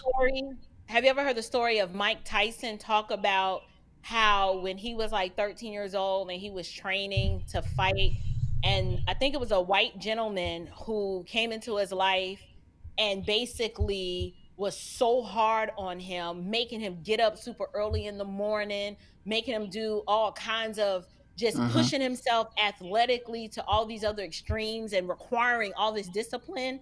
And when they asked him, did he hate it? He was like, no, I loved it. Because he's being raised by his mom. He was like, no one had ever loved me enough to give me tough love and to put restraints on me and to require a standard. He said it was almost, people would argue today that the man was being abusive, and he said no. He was like, I loved it. Do you know who that man was? Telling me what to do, tell me what time to get up, tell me I better not do this. He loved it. Do you know who that man was? I know. I'm saying, do you know who the man was? His name was Customato, an old white man. Customato, an old white man. Right. And it didn't matter if it was a white man, a black man. He just needed somebody to show him some love and some discipline. That's and we don't have that. The boys don't have it. The girls don't have it. We're too lenient on this group, and so it's nothing for them to go and grab a gun. Why? Because the buddies told them to. Why are they listening to their buddies? Because their buddy is giving them more time, more attention, more affection. Now it's not a homosexual thing, but putting your arm around a young man, that does something for him. Just a touch of another man. And I don't mean in that way, but put your arm around him. Hey man, listen, I'm gonna be there for you, but I'm gonna be in your behind if you do the wrong thing. But I'm also be there, man. Come on, we're gonna do this. You're gonna push him, you're gonna pull him, you're gonna love him, you're gonna lift him up, you're gonna drag him, all those different things, and he's gonna appreciate you. He's gonna be. That's how it used to be. Yep. That's how it used to be. We used to have men that would regulate the neighborhood because they wouldn't tolerate certain things. Even if when I was growing up in my neighborhood in the 70s, we had some houses that had fathers, half did and half didn't. Half did, half didn't. And the fathers that were there, they regulated the neighborhood. Right. And there would be times, I never forget, there's one guy who his mama would always go either to the neighbor to the left or to the right and get the man there to come whoop his son. And they would be on this. This boy was a straight A student too. So now that being said, let me go ahead and bring on, and there's a few other folks waiting, but let me go ahead and bring on this particular guy. He is, and I don't know how he got this, but he is the neighborhood, what they call him, the coon, the bootlicker, all those different things that they get because they feel like. By the way, let me ask a question. Also, let's just for public disclosure. You are married to a white woman, Asian woman? No. She black? I'm married to a black woman. Okay, that's why I just want to make. Listen, because the reason why I asked that question is because, and April, I'm sorry, I had your volume turned down because somebody is going to say these are people who they only make these statements because they sold out. They with somebody white. Corey, you got a white wife, but if I move to the side, y'all can see it right on my head. That's a black woman. She darker than both of y'all. So right. Yeah, I had to put that out there just to. I've absolutely sold out. I've sold out to Christ. Amen. I'm a slave of the Lord Jesus. What you got to say about what we've been saying so far, Alton? By the way, I'll put the link in the chat for anyone else. I see a couple other folks who want to come on. If you disagree, feel free to come on and say why you disagree. There it is. So the link is in the chat. If you want to come on, so say, hey, I disagree with this. And again, I asked you guys a question. I want you to answer my question, which was, what's the problem? What's the solution? All right, grace and peace, grace and peace. All right, so first of all, how y'all doing? How's everybody doing? Good, doing good. Wonderful. And I know that you probably pressed for time or whatever, but I came on to give maybe just a little bit of a disagreement. Okay. I came on to be the ops right now. Okay. Just a little bit. Well, I think that the title, and I came in maybe about 5 minutes after you started. So when you said, when you had the title named "The Worst People in the History of the World," I don't know if you gave like an explanation, as within the first 5 minutes of the video. Yeah. The reason why why this subsection, this underculture, this thug culture in the black community, predominantly black, is the worst group of people in the history of the world. Worse than Nazis. How can it be worse than Nazis? Well, the Nazis, at least, they didn't kill their own. Worse than Genghis Khan. The Nazis had some set of rules. They wanted to at least build some stuff. These fools don't want to build anything. They don't care about anything. They are literally the same ones that will even kill their own parents, rob them. We didn't see these folks going around raping old women, robbing them and killing them. Here, you got all my money. Take all my money. Just don't kill me. Kill you anyway. Putting on masks as teenagers. These are kids. These are baby kids. Imagine baby Hitler. Hitler wasn't this bad as a baby. These babies say, who did he kill as a kid? I'm not out here carrying the flag or the banner for Hitler, but these kids are horrible. And the fact of the matter is, there are just some people. Now, God can help everybody if he so chooses. But the fact is, he's not. So there are some people that, as rotten as they are, will either always be this rotten or be worse. So that's why I said I think these are the worst group of people ever in the history of the world. Many of them happen to be black. Yeah, and one of the pushbacks I want to give to that is that you do have somewhat of a point of which I agree. The black culture, especially here in America, is abysmal. People know that I've spoken out about it plenty of times, which has got me my black card revoked and a lifetime pass to the Coon Club. So so y'all already know where I'm at. But when I talk to different groups of people, especially even those who come from places like Africa, they kind of say it's the same thing, to where in their country, where some of the same things are happening, to where they're scamming their own people, they're killing their own people. There are certain tribal things that are happening within those countries, to where that's why some of those people do leave those countries and they want to come here, to where they don't have those particular problems. So therefore, when people read the title, especially like a person such as myself, and I see where it says the worst people in the history of the world, and it's kind of pointed back to black Americans here in the country, I think that it could kind of be pretty subjective, because Who do you think is worse? Some of those, Who do you think is worse? Worse than what? Worse than black American people in No. We're not talking about black Americans. No. Right. I'm talking about the people who are black, but they're not us. What they like to say that song? They're not like us. I ain't talking about us. I'm talking about these folks that look like us, who have robbed our melanin and given us this horrible name. Those people. I'm talking about these folks that are on trial or about to be on trial, who shooting at somebody, who they're lucky if they go to jail, because if not, they'll be killed. These folks, the scourge of the community, these people, who do you think is worse than them in the history of mankind? People before the Well, flood? you know, like you said what now? The You said people before the flood? Well, here's the thing, you know, just like I said, you know, that could be, you know, pretty subjective because, you know, I've talked to other people from other countries, and they're just like, it's it's a lot worse in their countries with their own people, and they basically make some of the same claims as well. And it's like I can't really say that when it comes to those here in America, you know, those you know the crash outs and the YNs and all of them in the black neighborhood. I can't say that they are the worst people in the history of the world because I mean, even when I look at some of the things happening, even like in Haiti, you know what I'm saying? Like I've been keeping up with some of the stuff happening in Haiti, and they got like for instance, prime example. I was watching this video where there was these kids that were about 12, 13 years old because Haiti's just totally unstable right now, and this lady was telling a story about how these kids was like 12, 13 years old and how they went into her house and how they assaulted her and they killed her husband and they assaulted her young daughter and all of that stuff. You see what I'm saying? So if we watch some of those videos and some of those testimonies from those people over there, the people in Haiti can basically say the same thing, that these are the worst people in the world because that's what they're around.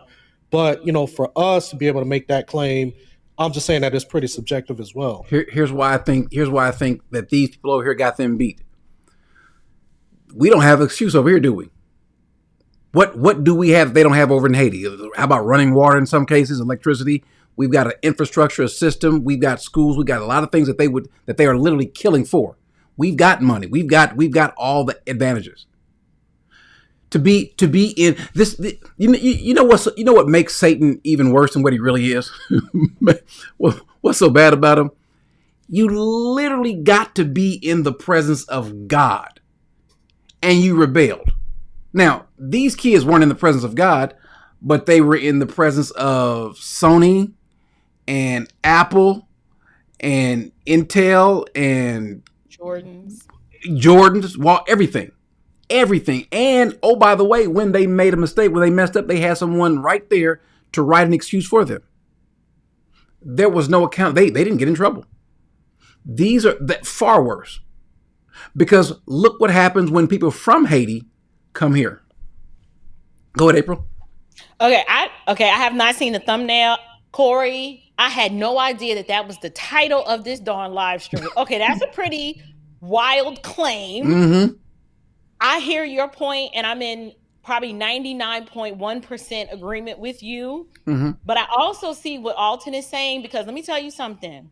These little thug thizzle Taquations from Chicago, they cannot hold their own with some of these thugs down in Brazil and in parts of South America.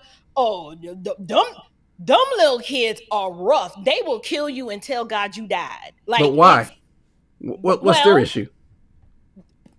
They have different issues than we do. Theirs is probably more driven by culture in a different sense. It's a poverty situation. It's a poverty that we can't wrap our minds around. Like, our kids here in America, they don't know that kind of poverty. I understand what you're saying, because you're saying Americans are so privileged that even the bottom of the barrel of us are doing 10 times better than other individuals in other parts of the world. So is that why you're saying that the Black American thug is the worst of the worst? Is that, I'm just trying to understand. I didn't even know that there was a topic of the live stream. I just clicked the link.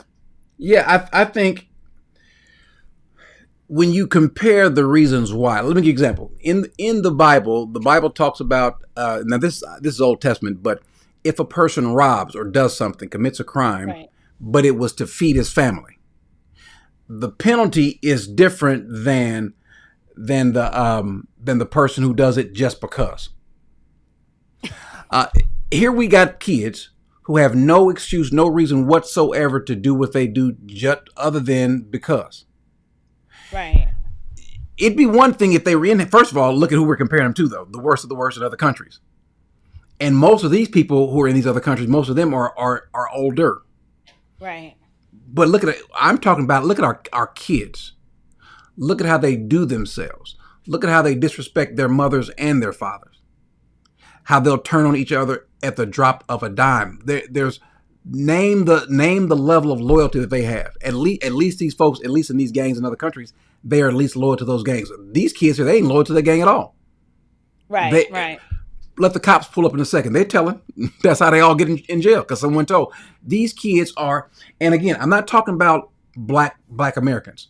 Let me be clear. I'm not, and I know you guys don't think that, but somebody else might hear this. I'm not talking about blacks in America. I'm talking about the worst, this subculture of people who have no regard for anything, barely even themselves, not even for their own mother, for their own cousins. They will literally sell out their family just for something else, just for some more likes on YouTube. They'll shoot somebody. Hey, watch this. And so at least some, even though it's a stupid purpose, some of these folks in Haiti and in other parts of South America, they feel like they've got a reason. Not these kids. They'll tell you, I don't give a blank. Right. I could see that argument, because down in South America, a lot of these kids are, it's survival in terms of they're trying to protect themselves from the cartel. So it's like either I kill or be killed. Whereas here in America, we don't have the same types of influences. And just for clarity, Corey, you called me and explained briefly what we were talking about. But you just sent me the link. I'm sorry, I didn't have time to click on the thumbnail and look at the description. But I was invited to add something valuable to the discussion. So that's what I'm doing. I don't understand why people be in the comments talk about, well, check the thumbnail or check the description next time. I'm like, he just called me like 5 minutes ago. I just called her. Let me address this. Somebody, Corey, please stop, please, and listen to what you're saying about God's children. They're not God's children. Stop saying that everybody that walks around, you know who are God's children? Those that are led by the Spirit. These are not. Now, maybe they will one day, but don't think though that. Let me just tell you how I move, and I stand by this. If you are a murderer, a rapist, a thief, a liar, whatever it is, own it. If you're a monster, own it. You could that way you can get some help. That way you can grow from it. But if we're going to deny it, then nothing will change. So we call these little kids angels, or they're God's children, and they're just babies. Okay, until one of them has a gun pointed at your face or doing something to your child, now what? So no, don't do that. And I asked this question before, I'll ask it again.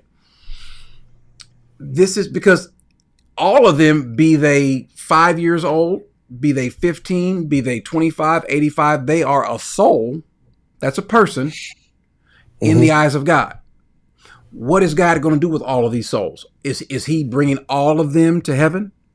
Or is some of them, a majority of them, going to be punished forever in hell? What I'm saying to them pales in comparison to what he's going to say and do. And so some of these people are literally going to hell. And so I asked the question before, and it sounds weird. It sounds crazy, almost even heartless. If I were to say, what would you do if you were to meet, let's say, baby Hitler? You got a chance to meet baby Hitler or baby Osama. What are you doing with him? Knowing what you know, what are you going to do? Well, it's a baby. Okay, so now let's say you're in the military, and you're a sniper, and you are protecting your buddies, and you see a child with the suicide vest on coming your way. What do you do now? Now you got to take the kid out, don't you? My point is, what we have now, we got a bunch of kids walking around our neighborhoods with suicide vests on, and they're doing far more damage. And here's the thing too, and this is where I got to push back a little bit as well. And I listen, I totally agree with what you're saying about, the culture and these kids that's running around here, they just wilding out. For instance, with my last job, I dealt with, I'm still in property management, but we dealt with affordable housing, like low income apartments. I'm talking about my company. What we did was that they bought properties that were like dilapidated, run down. I'm talking about the city coming out there saying that y'all don't get this right, we shutting this place down. Mm-hmm. So my company will go out, take loans from, get these government grants and loans, and put millions of dollars back into these properties and bring them up. So that area that you showed in Indianapolis, that was actually right around the corner from one of the properties that we managed there in Indianapolis. Now, this property, it was bad. All right, this property was so bad, and Corey could probably, you probably know what this area is. It's like what is it? Washington Post Drive or something like that, or Washington Post Road, Post. 40. Yep, That area was yeah, over 42nd and there. Post. And then you got what is it?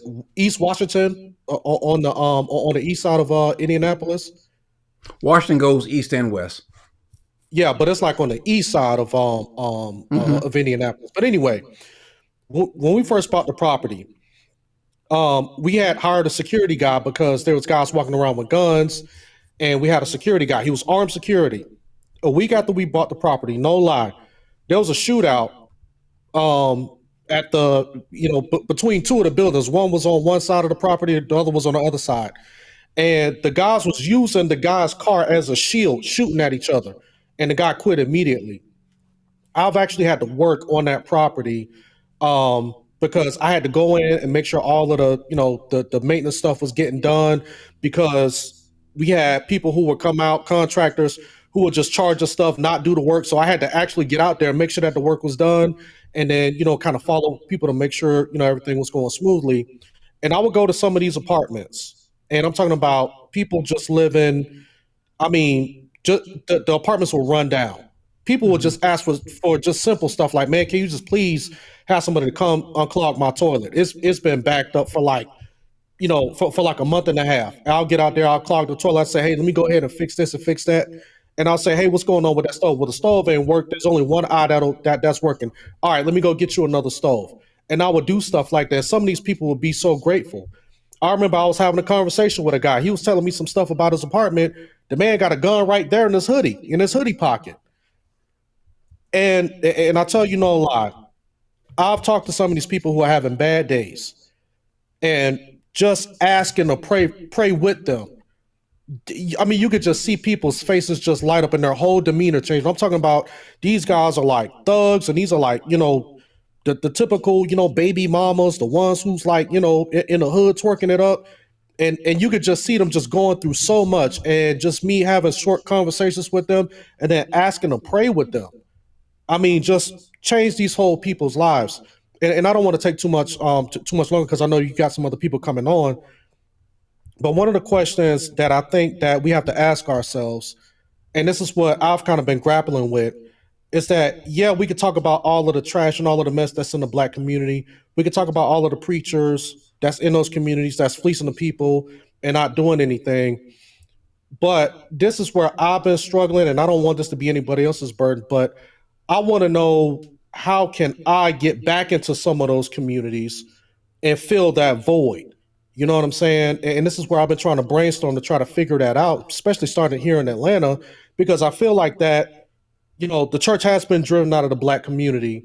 And in order to fill that void, now that's why we got all of the crime and all of the issues that we have.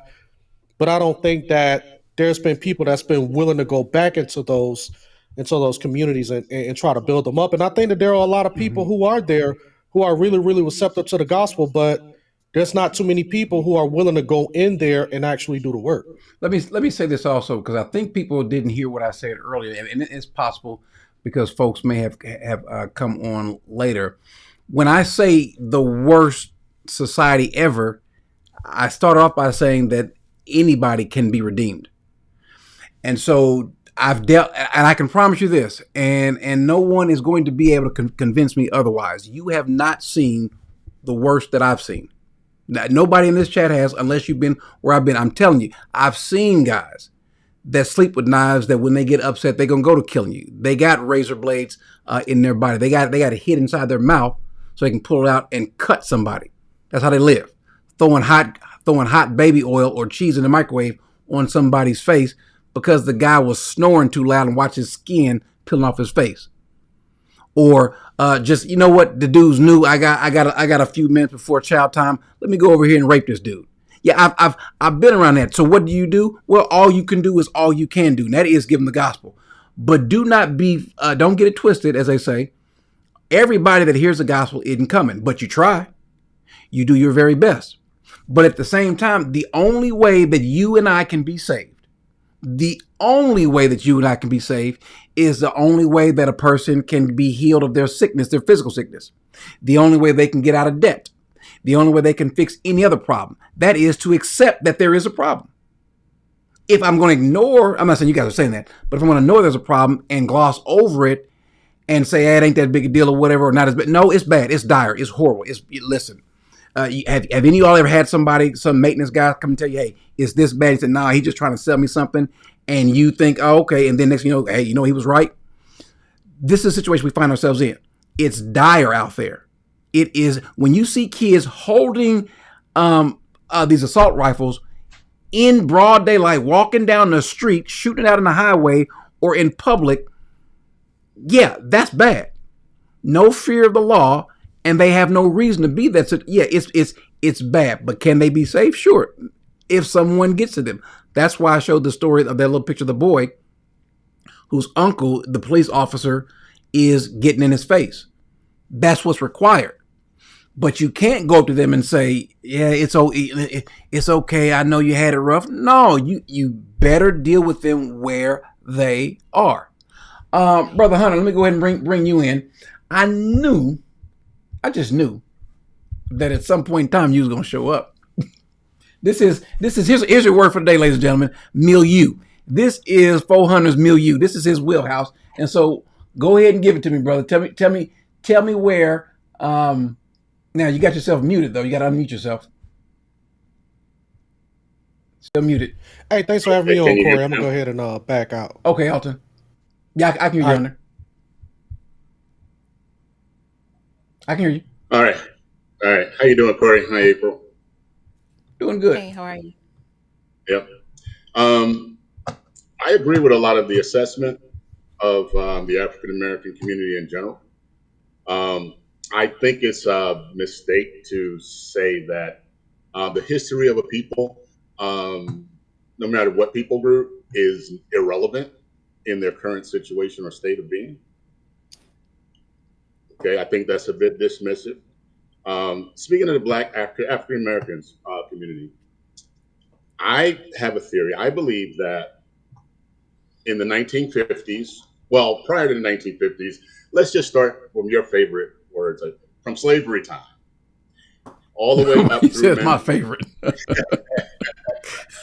all the way up through emancipation, Mm-hmm. through the Jim Crow era and such. There was a time through all of that Black people stuck together. African American people stuck together. It was out of a necessity. Okay? It was just like a man had value, a woman had value, the children had value, and we embraced that. Now, after and I want to make a statement about the culture. We talk about the worst people, the worst culture, but I haven't heard anybody say why. And I have a theory. Mm-hmm. Now, that dynamic that I explained about the slavery through, antebellum, Jim Crow, and all of that, there was definitely a need for families to stay together. We had a visceral need. So in the 1950s, when they started rolling out welfare, there's a partial rollout of welfare going over decades. So that rollout actually, in my opinion, started expanding in the mid 60s. And in the mid 60s, if you look at the data, you will see that about 80 or 90% prior to the 60s and the 50s, there was a presence of a dominant male figure in the home or a father. After the 60s and the expansion of the welfare system, where they prohibited a man from being in the house, and I think it also not only prohibited them, but it also put forth a stress on the relationships. This is not something that is just easily proven, not even among sociologists and stuff. I'm not a sociologist, and Corey, I know you're not.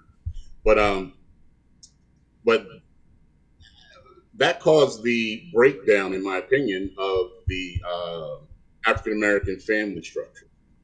The mother or the woman of the home would then have money in her hand, and she would look at the man. If the man's not making the same amount, or So they're let me having ask you this to kind disagreement, of move you along. So let's say we grant that we got to figure out why we got here, and now we know all the reasons why. We know all the historical reasons behind Jim Crow, and as it pertained to redlining, and when there was overt systemic racism. Let's say everybody black knows that. Now what? Okay. Well, it goes back to the question about why is the culture the way it is. And the culture is the way it is, in my estimation, is because, first of all, you talk about people from Nigeria or Congo or anybody from the African continent or immigrants from other European countries or wherever they're coming from. All of those people groups have a different dynamic than the African American people group. Now, I want to explain. I am not trying to make excuses. Reasons are not excuses. Okay? I don't act like that. I carry myself with respect and dignity and pride. I haven't always, but through Christ, I've come to know myself and who I am. So these people and even other cultures who are not Christian, they don't act like this. So what's the issue?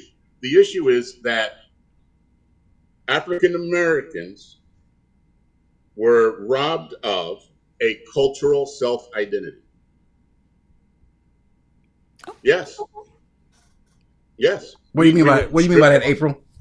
Well, at first I was going to push back, but I actually agree, but probably in a different way. When he says Black Americans were robbed of a cultural identity, we used to have one until the civil rights movement told us that we needed to integrate and sit next to white people so that we could feel better about ourselves, right? Like when we had an identity, even if, not that I would want to dismiss the role of faith, family, and religion, but during that civil rights period, the introduction of the civil rights and the welfare state did something that slavery and Jim Crow and the KKK could never do, which was snatch our self-respect and the ability to not care or worry about what other people think about us, but to now for us to use white people as this standard to be equal to, as if we were somehow inferior or less than. And the moment you keep indoctrinating a people group that you need to sit on their buses and go to their schools, and they're like, wait a minute, our schools are fine. We got our own buses. We got our own cab services. We got our own insurance companies, our own butcher shops. Like we had our own everything. But the moment you indoctrinate them to believe that they need to be equal, and then to force, like, why would you force a people group to integrate with another people group that's telling you, I hate you, I don't like you, I don't want you eating where we eat, I don't want you sitting where we sit? Only a stalker would force themselves to be in a space where they're not wanted. Well, And first of when all, we allow the worldview of those civil rights workers to make us believe that we were inferior, when we were educating our own in our own institutions, our families were intact, all of these things happen that cause this warped sense of identity to now we're like, yeah, like I said, we've always been poor. Poverty never made Black people want to go and kill other people. We just did not do that. I mean, it just wasn't, like I said, the welfare state and the civil rights operation of the 1960s did what the KKK, Jim Crow, and slavery never could. Which was what? Give us an excuse? The breakdown of the family, pitting the woman against the man, indoctrinating us through the K through 12 system. Like when we were educating our own, we didn't come out as trained Marxists. We didn't believe we were victims. We never looked. Black Americans were some of the most patriotic people you would have ever met. They loved being a part of this country. But there came a point where our worldview started to shift, where the K through 12 system was indoctrinating us, turning us into little, basically trained little Marxists. And now we all come out victims. We're the oppressive system. We got microaggressions, and it's not my fault. And I need DEI. Like all of these things that are now, I believe, a snowball byproduct effect of what happened during that segment or period of time. And I can't even say it was slavery because none of us have ever been a slave. We've never picked cotton. And even one generation removed from slavery, we were doing better. I think it's useful for us to go back in time and do an autopsy to be like, where did we lose our way? And who? And people don't like when I do this because they want to hold these civil rights heroes up as these beacons of light, like they were heroes. And I say, okay, if that's your hero, look at the results. The results are telling you that something is wrong. You know what never happened is that coming out of slavery. Now you started seeing more and more of it becoming more prevalent during the civil rights movement, where they did a lot of looking back and then offering up reasons why. As April said, this victimhood mentality, because someone is there, because someone figured out that I could profit off of their victimhood. Yep. It's not a victimhood if a child is SA and then they grow up. And hold on, whoa. That's not what we're talking about. That's not what we're talking about. There are issues that drag along through. But wait a minute, Hunter. There's no kid in America today that was assaulted because of slavery. There's nobody. Go find some. Let me do it once removed. The word that was SA. She has a kid, and then she abuses the kid and teaches. Has nothing to do with slavery, though. Has nothing to do with slavery. Has nothing to do with even being black. None of that. No. So listen, let me posit this. Okay. Not having a cultural self-identity. Once we were held together by oppression, right? Bound together. Then freedoms and liberties and all of these different kinds of feminism movements and all this stuff came about, which I think was bad for us. Okay. It stopped fathers from protecting daughters, and daughters now can I'm in charge of my own self and my own body. You used to have to come and ask permission to date. Hold on. I gotta ask you a question. Are you saying a lack of cultural identity caused this guy to go impregnate 4 women, or to sell some drugs, or to shoot up a house? Well, that is sort of a microscopic view. I'm trying to look at the broad picture of it, Corey. I'm just saying this. I believe that African Americans have a cultural identity that focuses around oppression or racism. That's why you see so many galvanized and overwhelming responses when there's a racial issue or component involved. Yeah, but no galvanization when an actual issue, when a black kid is killed by somebody else black. We don't care. Yes. We don't care. Yes, that is correct. That is correct, because what is our base culture? It's Americanism. It's individualism and capitalism. That is what we have as a people group that we identify with, other than oppression. That's why you see, I call it stack my paper high, me, myself, and I. Okay? That's why how would you fix it? How would you fix this then? Well, that's the thing. I haven't heard any real solution. No, it's not a history lesson. How do you replace? If you say the problem is we don't have a good grasp of history, well then obviously the solution. You don't have a good grasp of history. That's an external thing that you can put into your mind. I'm talking about it, Corey. If I'm Irish and I say I don't wake up and go, I'm Irish today. But I'll tell you what, if there are 2 Irish people and another guy from England, and they never met, they get on a plane, they go to a conference, and they go into the Starbucks, and one of the Irish guys goes into the bathroom, right? And then he comes back, and the Irish and English guy are fighting for their lives. Oh, really, fighting for their lives. And the English guy turns and says, hey, help me, this guy is crazy. Help me, he just went crazy. And the Irish guy says the exact same thing, but how an Irish person can identify and say it to another Irish person, all things being equal, who do you think that other Irish person is going to help? What, the Irish person? the one that they identify with. Okay, so the black person helps the other black person against the white person, and then a week later, that black person goes and kills that same black person. Isn't that what's happening? I'm talking about the absence of cultural identity. Let me tell you what I know. Let me tell you what I know, and I can't tell you how many times I did this. Having these conversations with the guys who are actually the killers, who were the rapists, who were the traffickers, who were the drug dealers, who were the drug users, who were the white collar criminals, all of those guys, they all had the same thing. They didn't think anything about anybody else, and history or their cultural identity was not an issue. As a matter of fact, they could probably tell you just as much as anybody else, hey, we kings and queens and yada, yada, yada.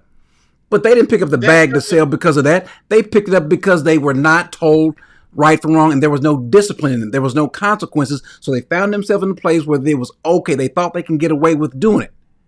And no one held them accountable. But if we go back to when we held folks accountable, we wouldn't have this issue. When you take a kid, this kid that robbed somebody, you know what you give him? You give him a stiff penalty. Corey, we had 3-strike rule, locking people away for life. That didn't help. It didn't change the culture. It didn't change the innate problem. Since prison reform has happened, what's happened with the crime rate? I haven't looked. It's gone up. It's gone up. Let me just tell you something. Maybe y'all want to hear this. And I'm about helping as many people as possible if they are going to want to be helped. There's some folks they're not going to want to be helped. There's some folks who, and guess what you don't do? You don't spend your time trying to make them become something they're not. So let's say I showed some of the clips. Some of these kids have been in trouble before. The boy that just shot up the rapper and his 5-year-old daughter, he was let out on bond because he had just got through sexually assaulting a woman a year or so ago. These guys who've been locked up, this is why these folks are talking about our little bond or our bail reform. And so some of these folks who are committing crimes are getting out and committing them again. One guy who killed an 18-year-old kid that was in the video had been out on bond 25 times. How in the world is that possible? Here's why. Because some folks say, you know what, let's just try to understand them. No, once you do wrong, that's why, let me put it back on the screen what the Bible says. This is the Bible about a delayed sentence. Because the sentence against an evil deed is not executed quickly, I'm sorry, I didn't put it on the screen. It's not executed quickly. Therefore, the hearts of the sons of men among them are given fully to do evil. So what has to happen is, this is what God does. God disciplines his children and even those who are not. And so we have a lack of discipline in our community. And so this is the byproduct. Women will wear what they want to wear. Guys will do what they want to do and thumb their nose at authority. And then we say, yeah, but what about how we got there? At some point in time, I don't care anymore how we got there. I know we're right here, right now. I'll go back and look at the history of how this house how this house became flooded after I get all the water out. That's the problem. We got too many folks that want to have a conference and a meeting about the past. I can promise you, nobody in prison there today did their crime thinking about their culture or history. Not one. Now, while they're there, they might think about it and take a class, but that ain't how it's working now. That's just a fact. And so here's what you do. You give them as much of the Lord as possible. You be a witness before them. But guess what? There are some vile people who don't care. And guess what you ought to do with them? Keep them as far away from people as you possibly can. Trust me, there's some people that you don't ever want to see out.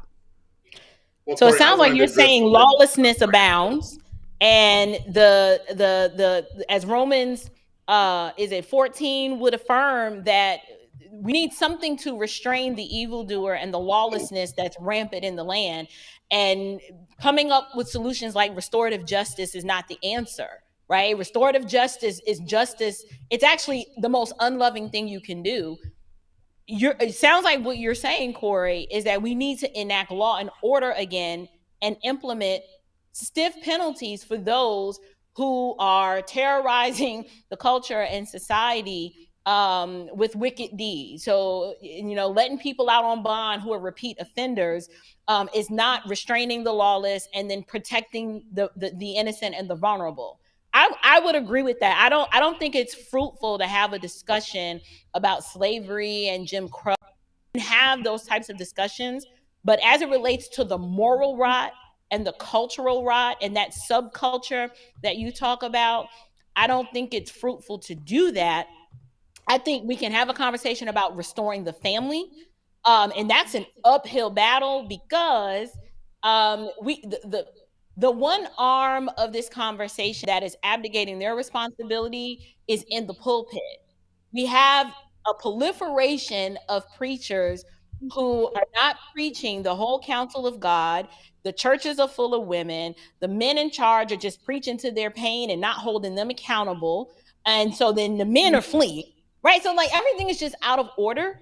I think individuals can preach the gospel in their context where the Lord opens up doors to do so.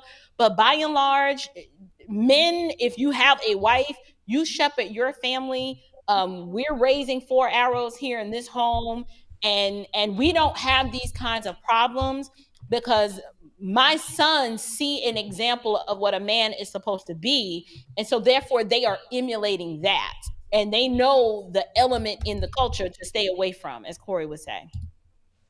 Yeah. Let me do this. Let me go ahead and unmute everyone else. Dom. Let me also.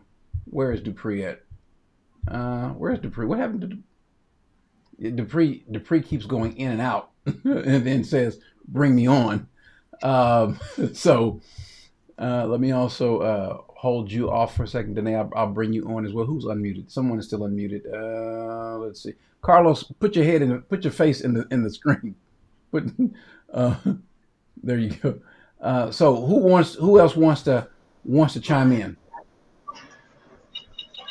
Oh, I do. Go ahead. I think, Brother Corey, I think sort of like what Sister April just said, like it's a multifaceted issue. I think we have to have a clear understanding of the roles of every institution. And what I mean by that in particular, that you take the church primary goal is to preach the gospel of Jesus Christ, and it's gotten away from that. So much so that in many instances, as we've seen over the last couple of years, you really can't see the difference between, decipher the difference between the church and the world. That's one. The other issue that wasn't brought up was the weaponization of hip hop culture. We all know that when we listen to certain things get in our ear gates, and they directly affect our spirit. And I say that because, if I could use the word, it's been like a proliferation of, I want to say, N-word culture. And that goes back to the 1980s when the prison industrial complex got in bed with a lot of the record, industry and execs, and said, "Hey, look, what they knew the secret. They knew if we can get in bed with them, we can create basically this free labor source, and we can change the mind. Because see, at the end of the day, you can have the father in the home all day long. I know a lot of people that have fathers in their home, but they want to act like, they want to act like thugs. They want to act like Mhm. YNs. Why? Because if you're sitting up there listening to music and you have a culture that originally was supposed to be an urban outcry of the youth, now being weaponized against you.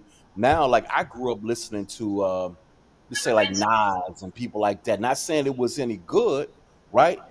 But it's a far cry from the stuff that you have out now, where it's literally telling people kill, kill, kill, kill, kill. And you sit like I've literally seen kids who are good kids, grew up in the suburbs, and they can have their father in the home all day long. But if 8 hours out the day, you're literally meditating on filthiness and telling you to be wicked, telling you to be vile, telling you how to look at women. Like, even me when I grew up, even me, and the Holy Spirit had to get me out of it. And the Holy Spirit literally, when my parents said, "You don't need to really listen to that music," it informed the way that I looked at women. So now you listen to Sir Mix a lot. I like big butts and I cannot lie. So now you're looking at a woman just for that aspect. You're objectifying this woman. You're not looking at her as a person that you can love. Also, going on with culture, part of that culture said that the way you come up is by disrespecting one another. That's the foundation. We call it dissing, diss tracks. I remember the summer of about 90, 97, whatever, when Nas came out with the diss track against Jay-Z. Oh my God. People were just flocking to it because they literally, the Bible said he hates feet that run to evil and hands that shed his blood. And so people were literally getting their antsies off on seeing two black men literally go at each other. And so now we have a culture that says like the way that you come up is by disrespecting another man that looks like you. And we've embraced that. And the church does not. You have a few people that talk about it, your G. Craig Lewis's, your Pastor Gary Price's, those people like that. But by and large, you don't have the church talking about that because they're too busy. Oh, they not like us. You know how many people I saw all that mess?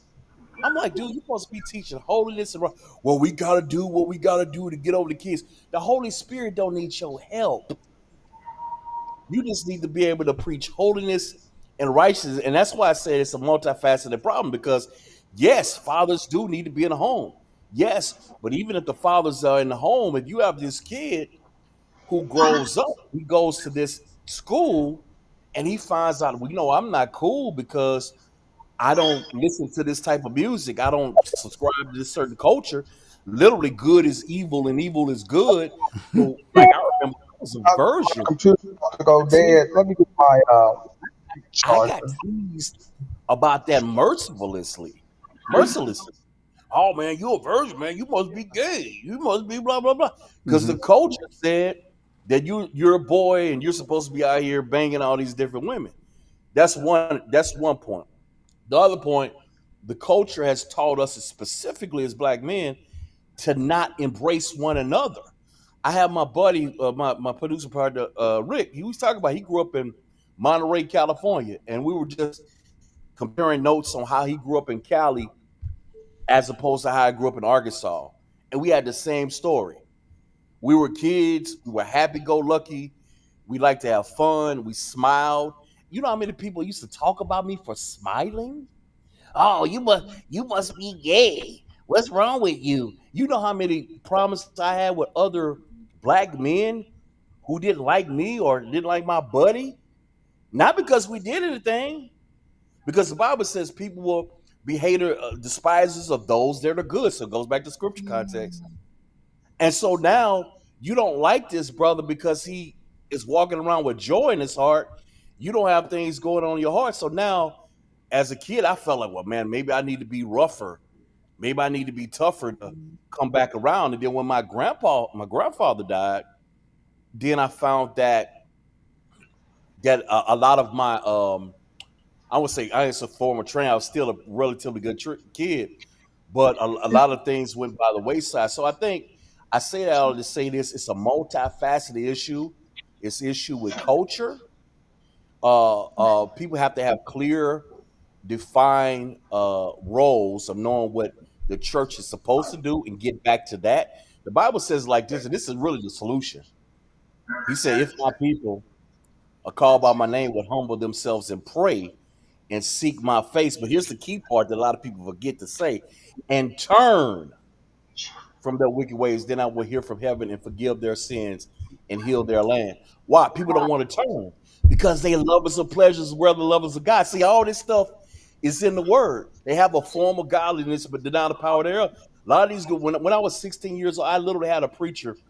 I was having an issue, and you have the youthful lust and things go on, and I was a virgin, and I literally went to this preacher to ask him a question, and I said, well, these other kids are having sex, and you come to find out a lot of them were probably lying anyway to be cool, but I said, am I supposed to do this certain acts with a woman?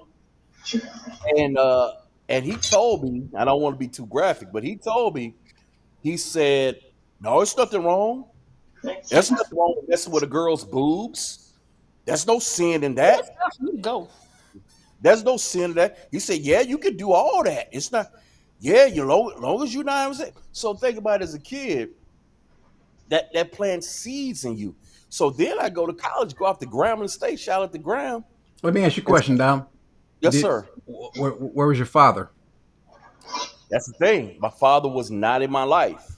He was not in my life. And it's funny. Who instilled the right thing in you? It was my grandpa, but that was the only father I knew. Okay. I grew up with my grandparents actually adopted me.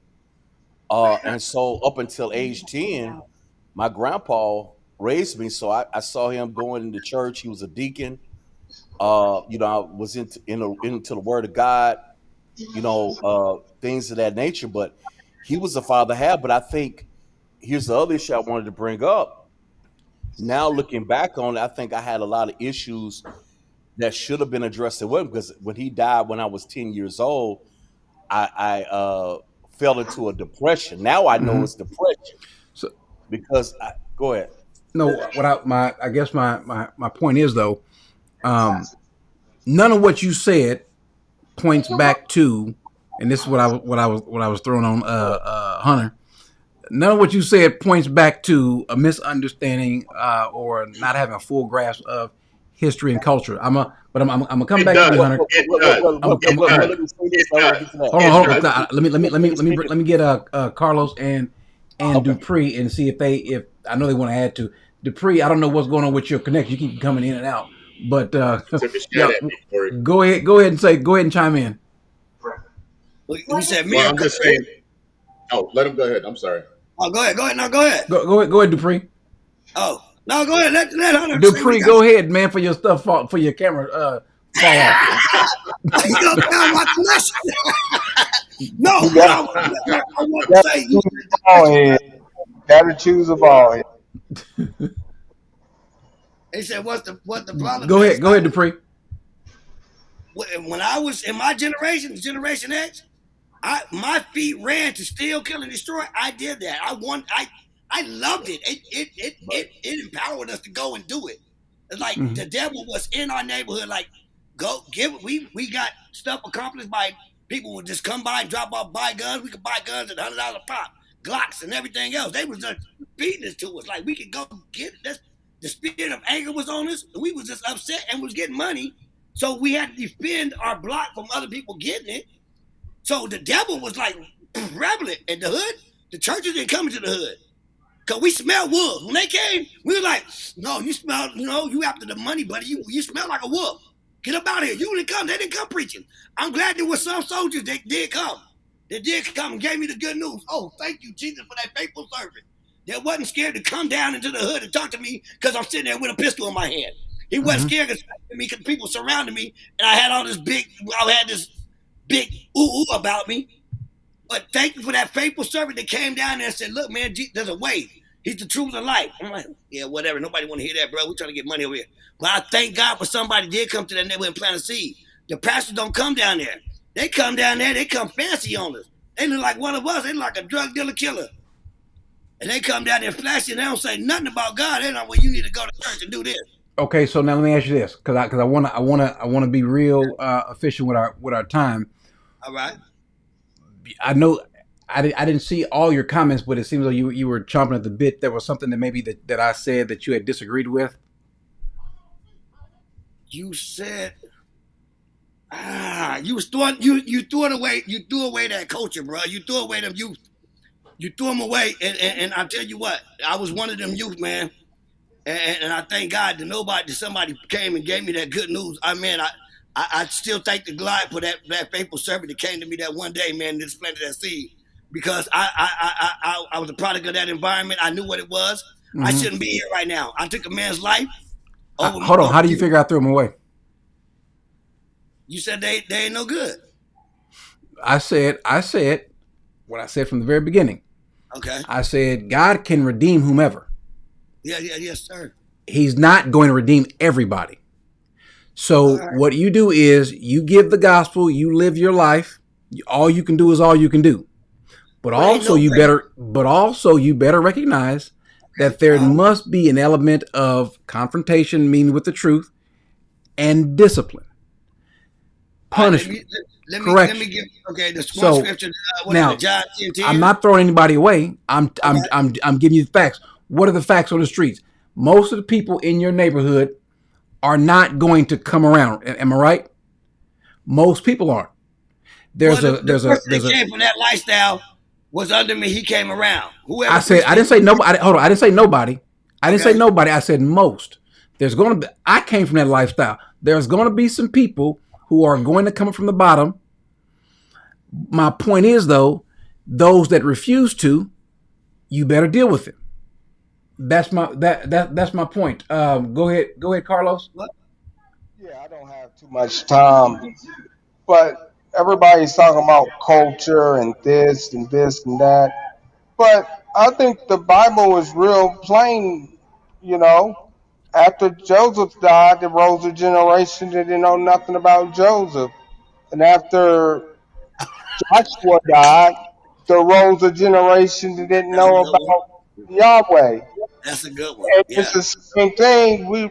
There's a generation now that don't know nothing about the past because it's snowballed. You know, babies start having babies, and those babies grow up being raised by babies, and they have babies. They That's a don't know good one. anything about work ethic. It was a generation that rose up. And let's be frank, some people don't want no part of God. They just don't. Because then nobody telling them nothing about God. Yeah. What about Noah? How God, many 3%. Give me some money. how many years did it take Noah to build the ark? 120. Mm-hmm. And only people was he and his family. They didn't want nothing to do with God. I mean, look at Sodom and Gomorrah. How many people came out of Sodom and Gomorrah? But how many of us going to be Joe? No, we got to go through Sodom and Gomorrah. No, no, yeah, but they were there, but they didn't preach the gospel. If they did, they didn't want nothing to do with God. It's about attitudes. God is saving everybody. So But everybody, all you can do, as I said, is give them the gospel. As Jesus said, let your light, how you live, let that be what they see. Because I can promise you, if they see it, they'll like it. If they see that there is somebody out there, not all. Someone asked a question, what do I mean by why did I say most? Because the Bible is clear. Most people are not coming to Christ. Most people are not going to do right. That's just a fact. Don't get it confused to think that everyone is. And so what I'm saying is there's a culture of people who are where they are. What's the solution? The solution is, because someone asked a question, what is the solution? The solution is you be the best representation of Christ you could be. Right. It's really simple. Jesus is one of the first things we have recorded of him saying, let your life shine. Let the light in you shine so much so that people see your good work. And they'll say, well, doggone it, Dom, what's going on with you? You didn't have a daddy. I didn't have a daddy, or you had a grandfather. I didn't. So what is it about you? And then they get close and they find out there's a Jesus in his life. It doesn't matter what someone used to do or what, because all of us are going to, if we come to Christ, all of us that come to Christ came out of something, came from something, and none of us came to Christ because our daddies or grandfathers, or great grandfathers had anything to do with it. It was because we submitted our heart to him, place our faith in him. And if people see that, here's what happens if you do you in Christ. They'll see you as a good man. Now, I'm gonna go with the assumption that you four gentlemen are good men. No, don't count me. I don't listen. What I mean, listen, I don't mean good men in the sense that where he says there's none good. I mean that you, as far as the world's concerned, as far you're like good dude, pretty decent guy. You know what I'm talking. Okay, fine. We know for a fact Dupree ain't. Carlos, you suspect, but Dom and Hunter, good brother. Y'all know y'all know what I mean. But you guys seem like decent guys, right? And so if you got a wife and your kids, what are you doing? You loving them? You taking care of them? People will see your children and they will see your wives. And I can promise you people who don't have that will see that and say, I want that. A single woman will see this married woman and see how she is. Like, I want a single man will see this married man. I want that. Someone with kids, I want my kids like that. And then it becomes contagious. Again, it's not my prescription. This is God's prescription. Do it this way. If you take care of yourself and your family, then you can better take care of your neighbor. And then now you've got two families helping with the neighborhood. Then you got 3 families and then 4 families. Now your church is involved in this. and we don't, and in the middle of this, Hunter, if in the middle of this you want to start talking about what we did historically, fine. You can go back as far back in history as you want to. You can go back to Egypt if you want to. I'm not talking about anything historical. I am talking about what the effects are today, Corey.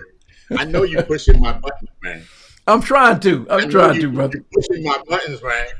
But look, Dom, you made good points. The hip hop and all those things they pour into us, into our culture, and infect us with. I really truly believe that it doesn't affect all other people groups the same way. Why not? It doesn't affect them the same way. Brother. All those other people groups have a cultural and ethnic identity that roots. Okay, well, hold on. Let's go there for a second. Let's drill down for a second.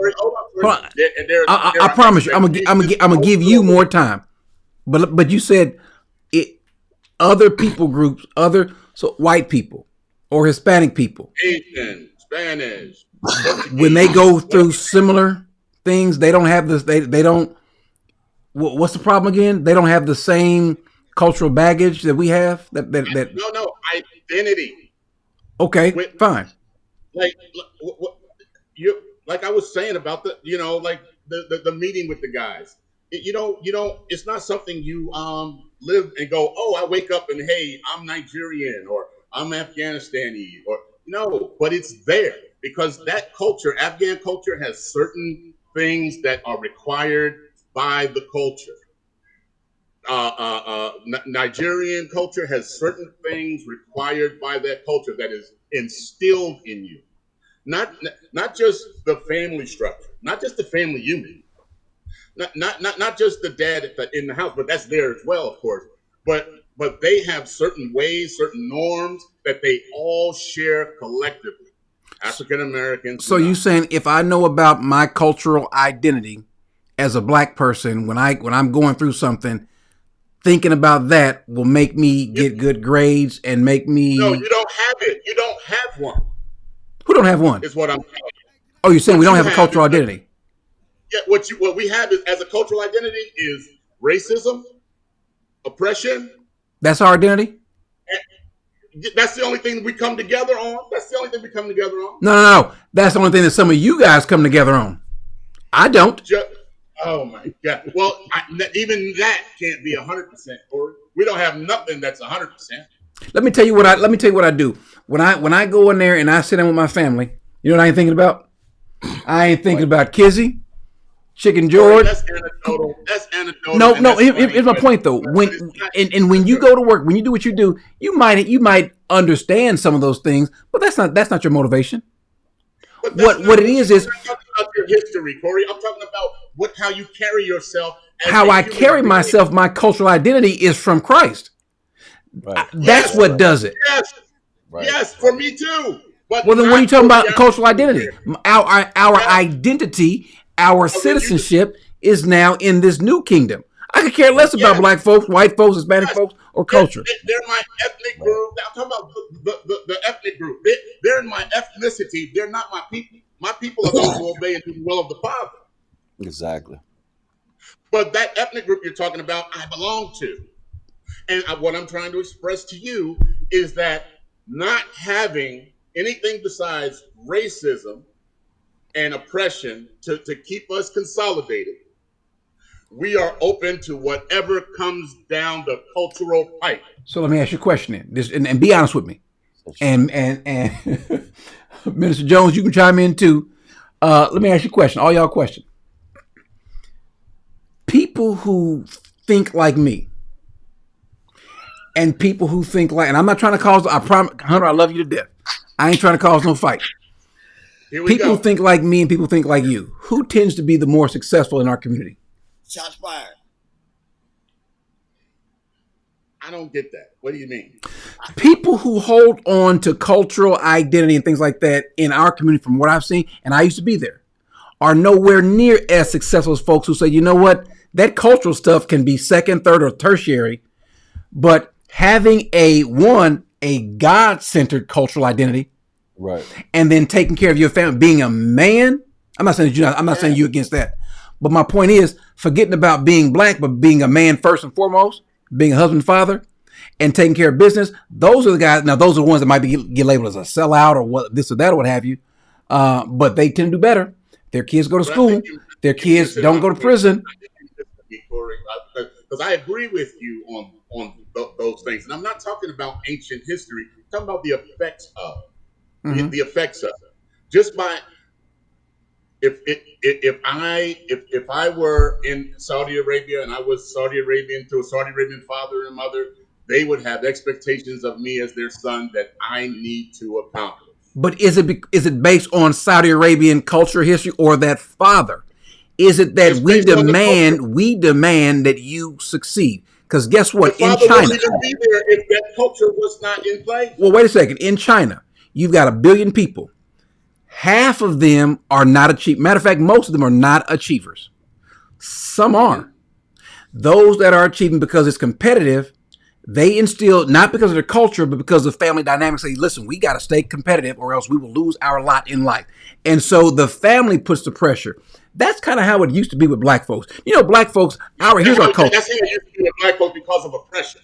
Huh? Not because of oppression, not because of our innate culture. Black folks used to hold ourselves to a certain standard. Even coming out of slavery, out of Reconstruction, out of Jim Crow, we held ourselves to a standard. And so, you know what? If Willie Joe's family down the street don't do right, you going to school. You gonna do your work. You gonna take care of that. Irrespective of what other black folks did or didn't do, your culture was your house. This is how we do. I don't know how they do over there, but this is how we do over here. You know exactly that's how you were raised. And so now, though, we're being told, someone came and told us we are a village, which is fine. But guess what? If the village is going to hell, by village, I'm not going with you. My cultural identity is going to always rely in Christ, and it's always going to be that I'm going to uphold a standard. I'm not going to take any mess. I'm not going to give any excuses or offer any. Let me go ahead and do this, though, Hunter. Let me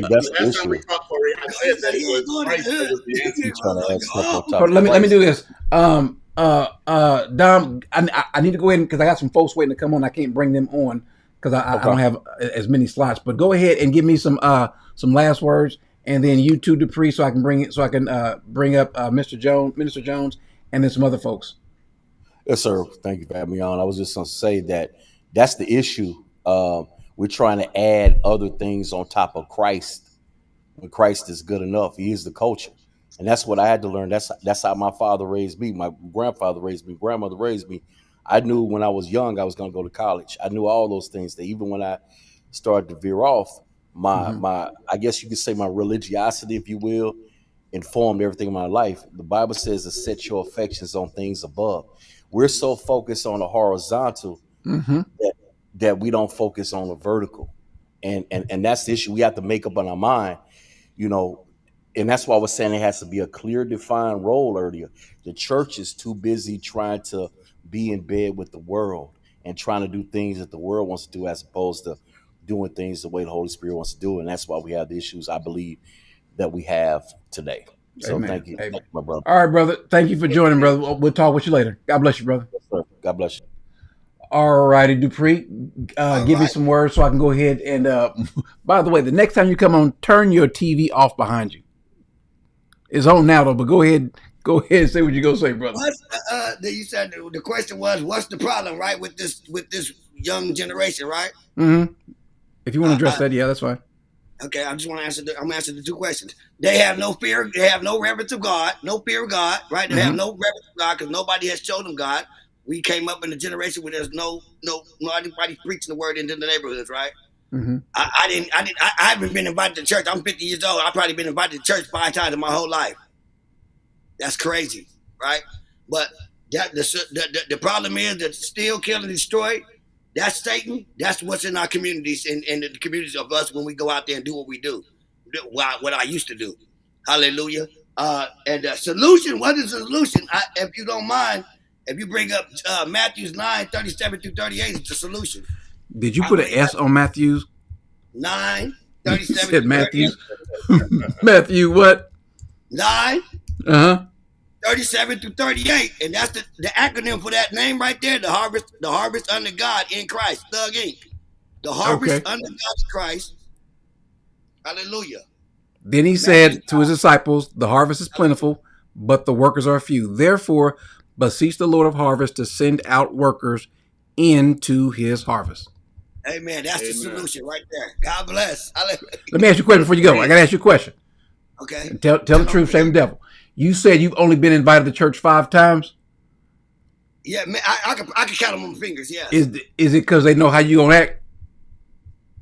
Because I don't act. That's the problem. They know how you going to act when you get there? You ain't gonna, I'm not falling out. You ain't gonna, I don't act. That's why they But, hey, bye. Bye, Dupree. Okay, let me go ahead. I'm sorry, Minister Jones, for keeping you waiting. And let me bring in Jordan as well. And hold on one second. There we go. All righty. All righty. I'm sorry. Go ahead, gentlemen. Whoever wants to go next. Minister Jones, let me hear from you, brother. I'm sorry. I won't be on long. I just have a quick couple of comments, and I'll let you go. Initially, when I came on, I just had a problem with the thumbnail, and I'll actually I had a problem with the thumbnail because I'll tell you, I find it hard to believe that this generation of young black men are the worst people ever in the world. That was the only problem that I had an issue with. The reason I have an issue with that is because I know for a fact that Netanyahu killed 40,000 women and children in Gaza. So I'm pretty sure that whatever these young black men are doing today, that's not even a thumbnail on the total amount of devastation that has been caused by even our own president. You think there's an equivalency? So I'm sure you killed quite a few people. Let me ask you a question. Let me ask you a question. About society, and I agree with something that Dom said. Hold on, let me ask you a question. When Dom said about everybody's going to the world, but because most of the things that you say, Corey, I agree with you. And the answer to it all is what you said, brother. You just got to give them the gospel. The gospel endures to all generations. We have to give them the gospel. You know, I did a sermon last week where I told all of my believers, all of the people that were in the church, that no matter how much we think we're doing, how much we think that we are affecting the world, that we as believers, we have to do more. We have to do more until everyone has heard the gospel, because that is the cure to every situation that we have in the world today. The word of God is the cure to everything that is going on in the world today. And you are 100% right when you talk about the man, because as you said, the promise was given to the man. The promise was given to Adam. And I truly believe, Corey, that if men, all men, regardless of race, if men were to truly align themselves with the word of God, then the issues of the world would go away. I truly believe that. But I just want you to know that the only thing I had a problem with was the thumbnail. But you guys do good work, man. Can you hear me? Thank you for your help. Can you hear me? Yeah. Okay, let me ask you a question. You mentioned Netanyahu because of the number of people that were killed, and that's worse. So that would also mean that everyone else that's been in a war, that they also rise to that same level. Now, I don't think that these kids are in a war, at least not one that's been declared. I don't think that we could put them in the same category. Matter of fact, how many people did Israel kill, or did the Amalekites kill, or did the Hittites kill, did the Babylonians kill? I don't. If there's a war, at least the people in the war can say the reason why I'm doing this is because of this reason. It's us against them. These kids on the street, these folks, and it's not just kids. What's their war? Who declared the war? And oh, by the way, haven't they declared war on their own people? I got the answer for that, Corey. The people on the street, you consider those civilians, right? Who?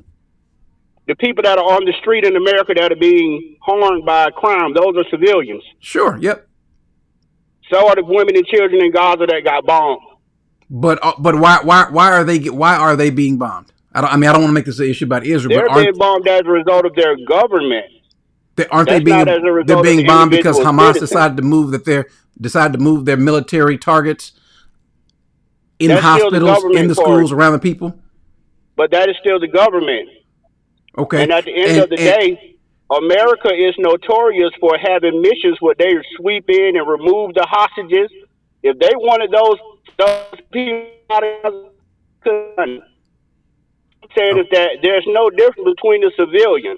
A civilian is a civilian. It's not a civilian on the streets of America. It's not and TV, a civilian brother. on the streets of Gaza is a civilian. Okay. I'll say this, and I'll bring someone else on, but it's not TV where they could just, you know what, we're gonna send SEAL Team 6 in and get those hostages, and everyone will come out unscathed. No, no, it's not that easy. It's just they have these underground caves, these bunkers, and it's just next to impossible to get to them. And the issue is they've just grown tired of them having. And I'm not taking a side. I think both of these are wicked groups. So I'm not taking a side. But if you're in the middle of a war, don't expect the people that you're in war with to take it easy on you. These kids that we're talking about, these folks we're talking about, there is no war. There's no justification whatsoever. At least someone can say, listen, because when you have a war, citizens or civilians are going to be killed. There are going to be casualties of war. But there is no war here on America except the one they decide they want to go and take part of, some imaginary war. I guess a war to see who can have the most money, get the most women, who can rack up, this and that or whatever, and the most bodies and so forth. If that's their war, fine. Again, I would like for someone to say who in the history of the world is like what we're seeing here. And by the way, I'm not saying that they cannot be redeemed and that they are beyond help. I'm not saying that at all. I've never said that. I am saying, though, we need to recognize who they are, where they are, what they're doing, and then deal with it from that standpoint and not giving them a pass. These people, you have never seen anyone name someone in the history of the world that's doing what they're doing for no reason. Not because they're hungry, not to protect their own turf or their own land or anything like that. No, it's not for those reasons. Just cause. It is. Take the thumbnail down, Corey. That thumbnail gonna be up. Matter of fact, I might make a worse one. Yeah, that was the only thing, man. But I appreciate the work that you guys do, man. Thank you, guys. Have a good day. Corey, check out my videos, man. They're on there. Have a good day, brother. May God bless you all. God bless you too, brother. Bless you, John. That thumbnail is, man, I'm gonna make it bigger. The Canaanites were worse, Corey. Do what? The Canaanites were worse. How so? Well, they worshipped idols and gods and did human sacrifices. And, okay, so check with both of them. Rejected Melchizedek, Okay, wait a second. Hold on. We can talk this out. What do they do differently? What happened? I didn't do it. Hunter hit something. But that's okay. I am Diamond. And then Jordan, what's going on, brothers? How y'all doing? Doing well. Doing well, man. God bless you. On as well. I think the Rivers was here before me, though. Thank you, Mr. B. Can y'all hear me? Yeah, we can hear you. I think it's the echo that's what's throwing me off. Okay. So I appreciate everything all y'all said. It's like the gentleman said earlier, it's a multifaceted issue. We can't ignore what happened in the past, but we also can't live in the past. So yes, there was that incentive for women to be single moms back then. I want to say probably, I don't know, y'all probably all in the 50s. So probably what y'all grandparents or so parents were, accepting type of stuff. That was probably around y'all time. So that happened, and it started that single father culture that we have now, which Hunter is against, because that's a good culture. That doesn't produce. Look at the fruit of it now. I'm 30, so I'm the youngest one here, and I think I've experienced a decent amount. I'm slightly removed from that YN era, but I mean, I grew up, during the time with like Waka Flocka and them, Gucci and all those other guys, all that gangster rap, drill. I'm from Chicago, so like we started that drill up here, so it's like I seen it, 30 stumpers, foreigns, and all that type of stuff, and it's like,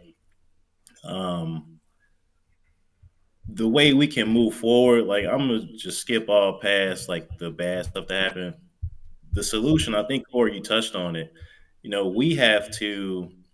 Everyone here is 799 people watching right now, plus 4, so it's the 803 people. We all can affect our households by being God-fearing individuals.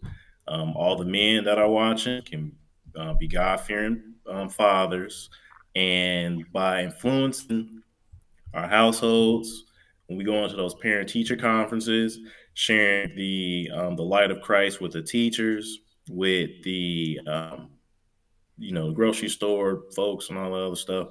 You feel me? Whoever we interact with, as long as we're able to be a good representative of Christ, a proper steward, one that points people upward, then yeah, Corey, like you were saying, they'd want that. Because right now, don't nobody want to be black.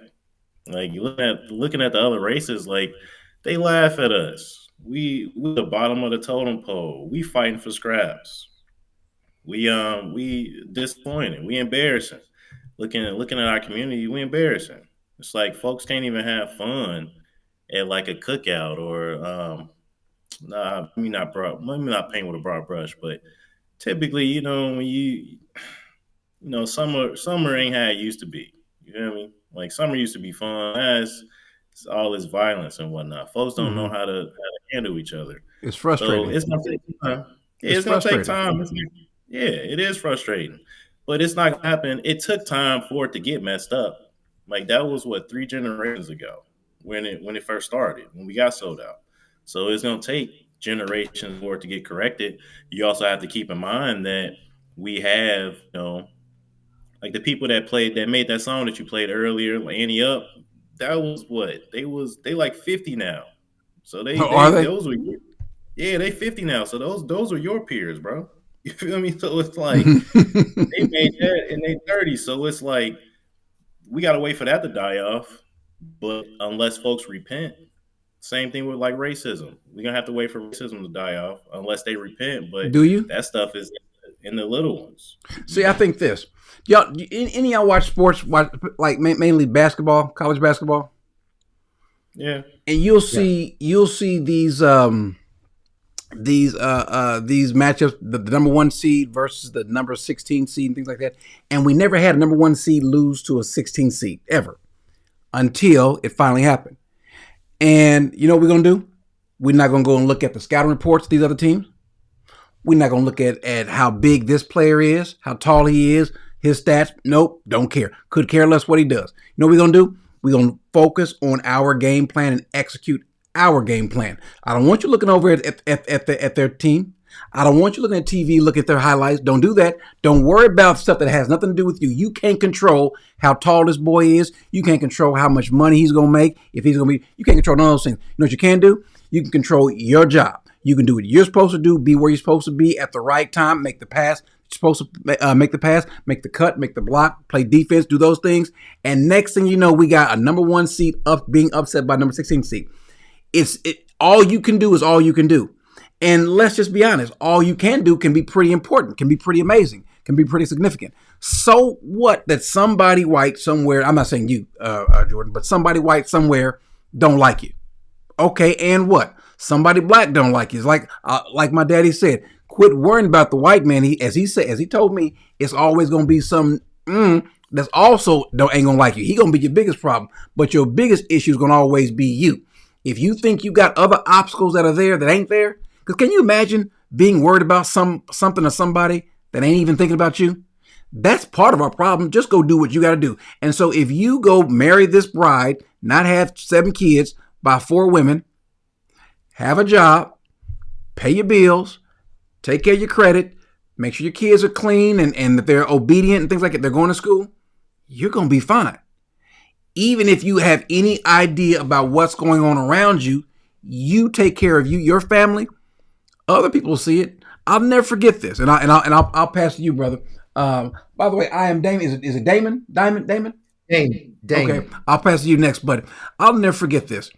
And this is, it felt good, but it's also an indictment. When my grandson, 3, went to the hospital and they took him in an ambulance, some sort of flu virus or what have you.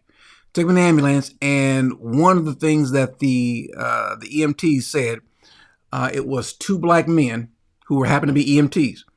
And they said, man, they went to my daughter and her husband and said, I'm just so happy to see a black family, this boy with his black mother and black father there. Not knowing, not realizing, hey, guess what? Because at home, there's another black mother, her black mother and father are together. and then his black mother and black father together. That made me feel good, but at the same time, wow, the fact that you had to say that, the fact that it's not the norm, because it's not. 20-something% of us are born without a father there. 60-something% growing up in a household where there is no man. It's not the norm. That's a problem. If we can fix that, how long would it take to fix that? Like that? There's nothing stopping us from doing it. There's nothing. Now, will it happen that way? No. But there's nothing stopping men from marrying the wife that they're going to have, or marrying the woman that's going to have their baby. Don't have a baby with her unless you're not married. That can change right now. Those things can change. Now, it won't, because somebody's going to make us a victim, give us an excuse, say all the different things that are against us, and then we won't. That's exactly how this whole welfare state got to be, because someone told us that you need my help and you can't do it. You shaking your head, but that's exactly what happened. You yourself spoke about the welfare state. But before you jump in, let me let Damon jump in, though. This is a robust conversation, and again, I want to thank you for bringing me on. I think, from my view, from my perspective, I think everybody can agree that I've heard so far that the Black culture is in a state of array, and it needs dressing. Array. It's torn apart. It's suffering, hemorrhaging. And I think for this to be a channel of believers, I think all can also agree that the result is life in Christ. We need to be able to redeem our culture. I think that when you're talking about a culture like ours that is unique, though, I think with it being multifaceted, I think we can all, or should all, be able to accept the nuances that make our culture what it is. From my point of view, I see a culture that is beautiful. I see a culture that literally is influential across the globe. But I also see a culture that desperately needs redeeming. So whether it is not forgetting our history so that we're not doomed to repeat it, whether it is making sure that those of us that are in sacred spaces of teaching and preaching or evangelizing, that we're doing that with faithfulness and integrity to be able to put forth those models that Brother Corey is speaking about and has spoken about. I think that we have a situation that needs us on multiple platforms from multiple perspectives being able to come together, because I believe that all of it matters. I believe that history matters, not just to give excuse for the condition, but to give us information about what not to repeat. I think there are some in the other communities that also would agree with that, because we see some efforts that have been started down in Florida where now Black culture or Black history is no longer a part of American history. And we have to ask the inquisitive question of, why is that? Why are the Black experiences being erased from the education system? That's just a point. I think also I have personally grown up. I am from up north, born and bred in New Jersey. And so I grow up in the war on drugs. I understand what it is to grow up in a single parent family with a young mother, with a father who was addicted to drugs. So I understand some of that also, because with that comes deficiencies. For example, when you get your life in Christ, there are certain things that need to be healed in our soul. Being able to understand how to heal from the father wounds or the fatherless wounds. You're talking about a people that, when we look at it holistically, whether there are self-inflicted wounds, whether there is Black on Black crimes, we can't negate to look at some of the existential situations that the Black culture has put in and are required to come out of. What do you mean? And again, what I mean is that there are some situations that our community at large have been placed in. We've already named them. I don't think it's necessary for Well, hold to on. continue to name. You say, okay, certain situations that our community has been placed in, like what and by who? Okay, so we talked about the welfare state.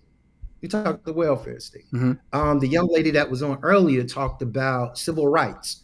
I may have a nuanced opinion that may be opposed to her perspective about civil rights, because I would see, yeah, I would see the broad picture of when we did build communities and when we did have places that we recognized Black Wall Street. We have over 100 and some odd communities that Black people have built when we were together, but there was this existential force on the outside that destroyed every last one of those communities.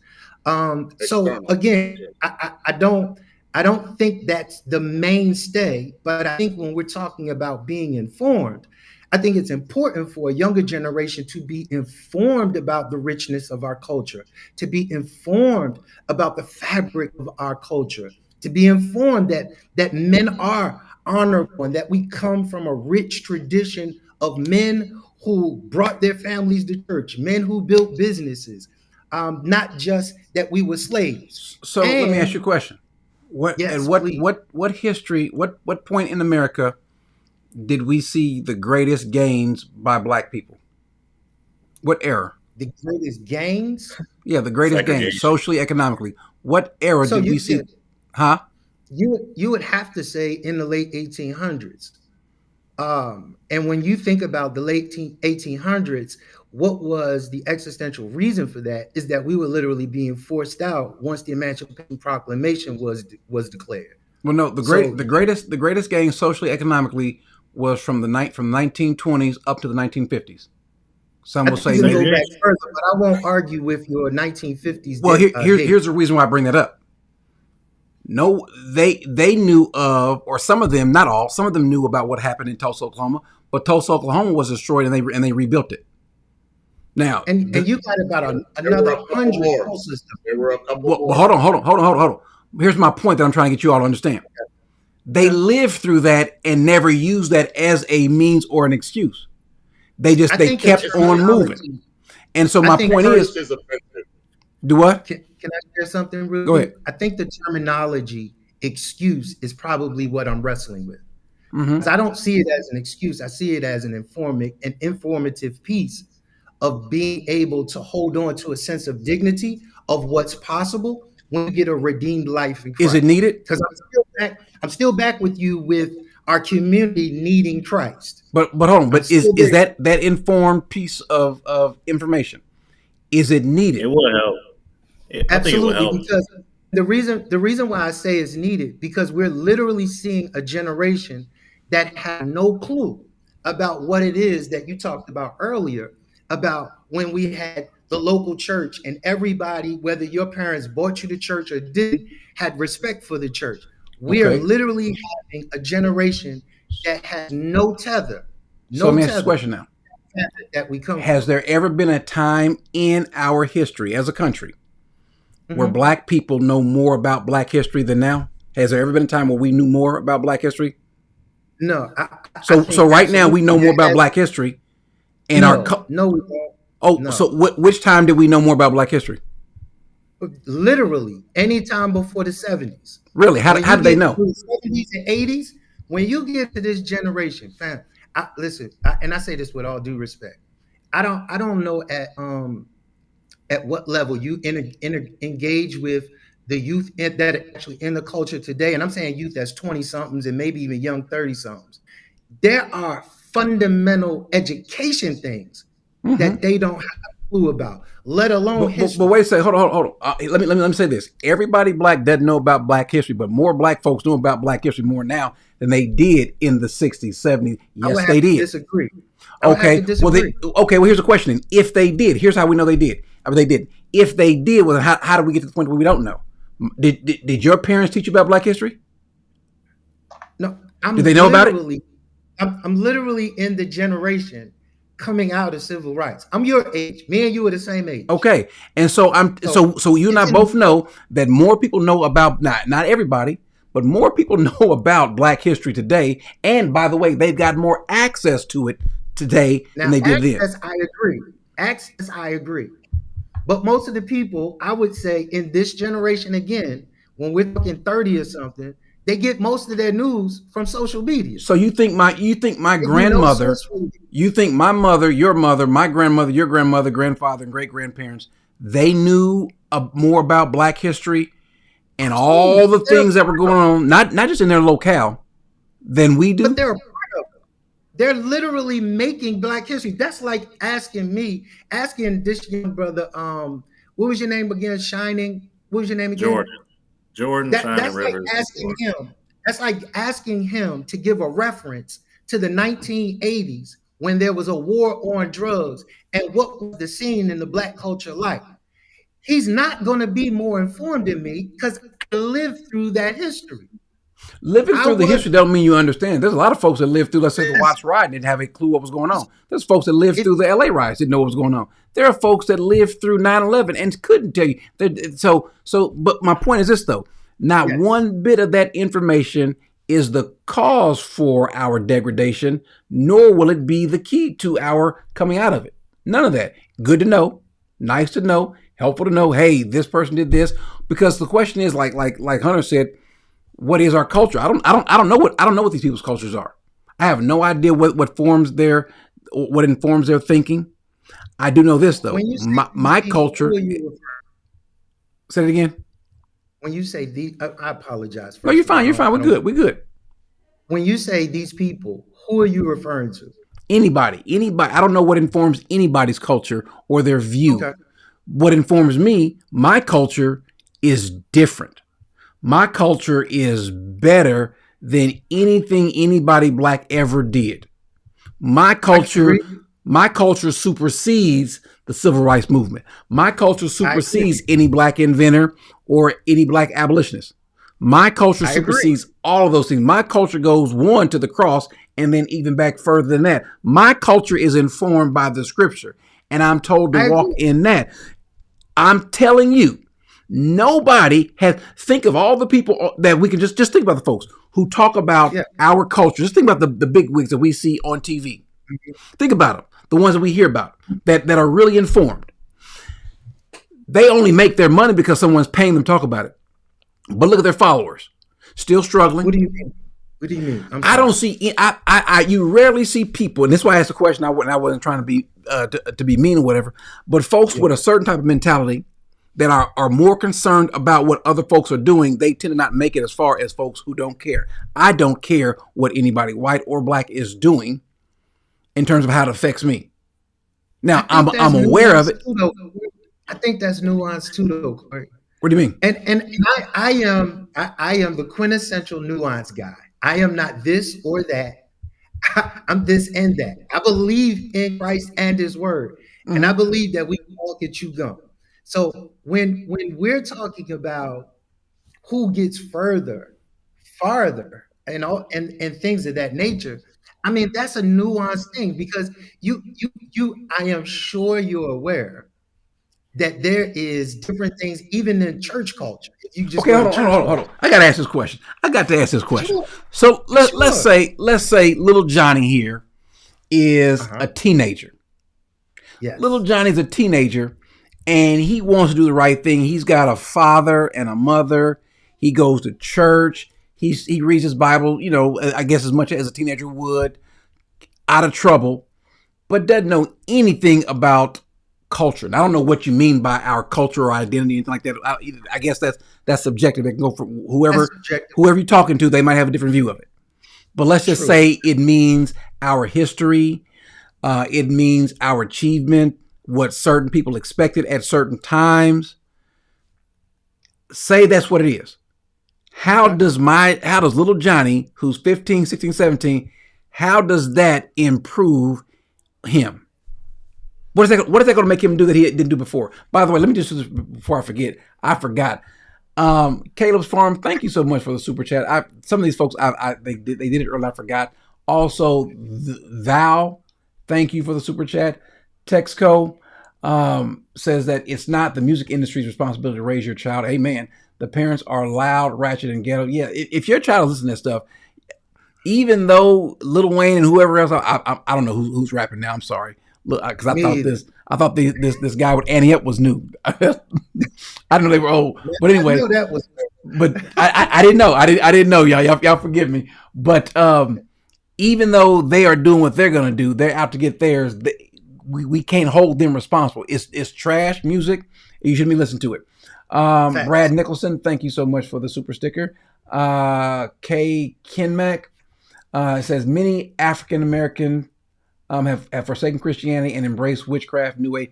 Amen. If our culture is Christ, if our identity is Christ, we're good. To coin the phrase, John Long says, we can't handle the truth. It's almost like we would rather believe what the media. Exactly. Here's what I think we have to figure out, and I'm coming back to you, Damon. Here's what I think we got to figure out. It's not Christ culture plus.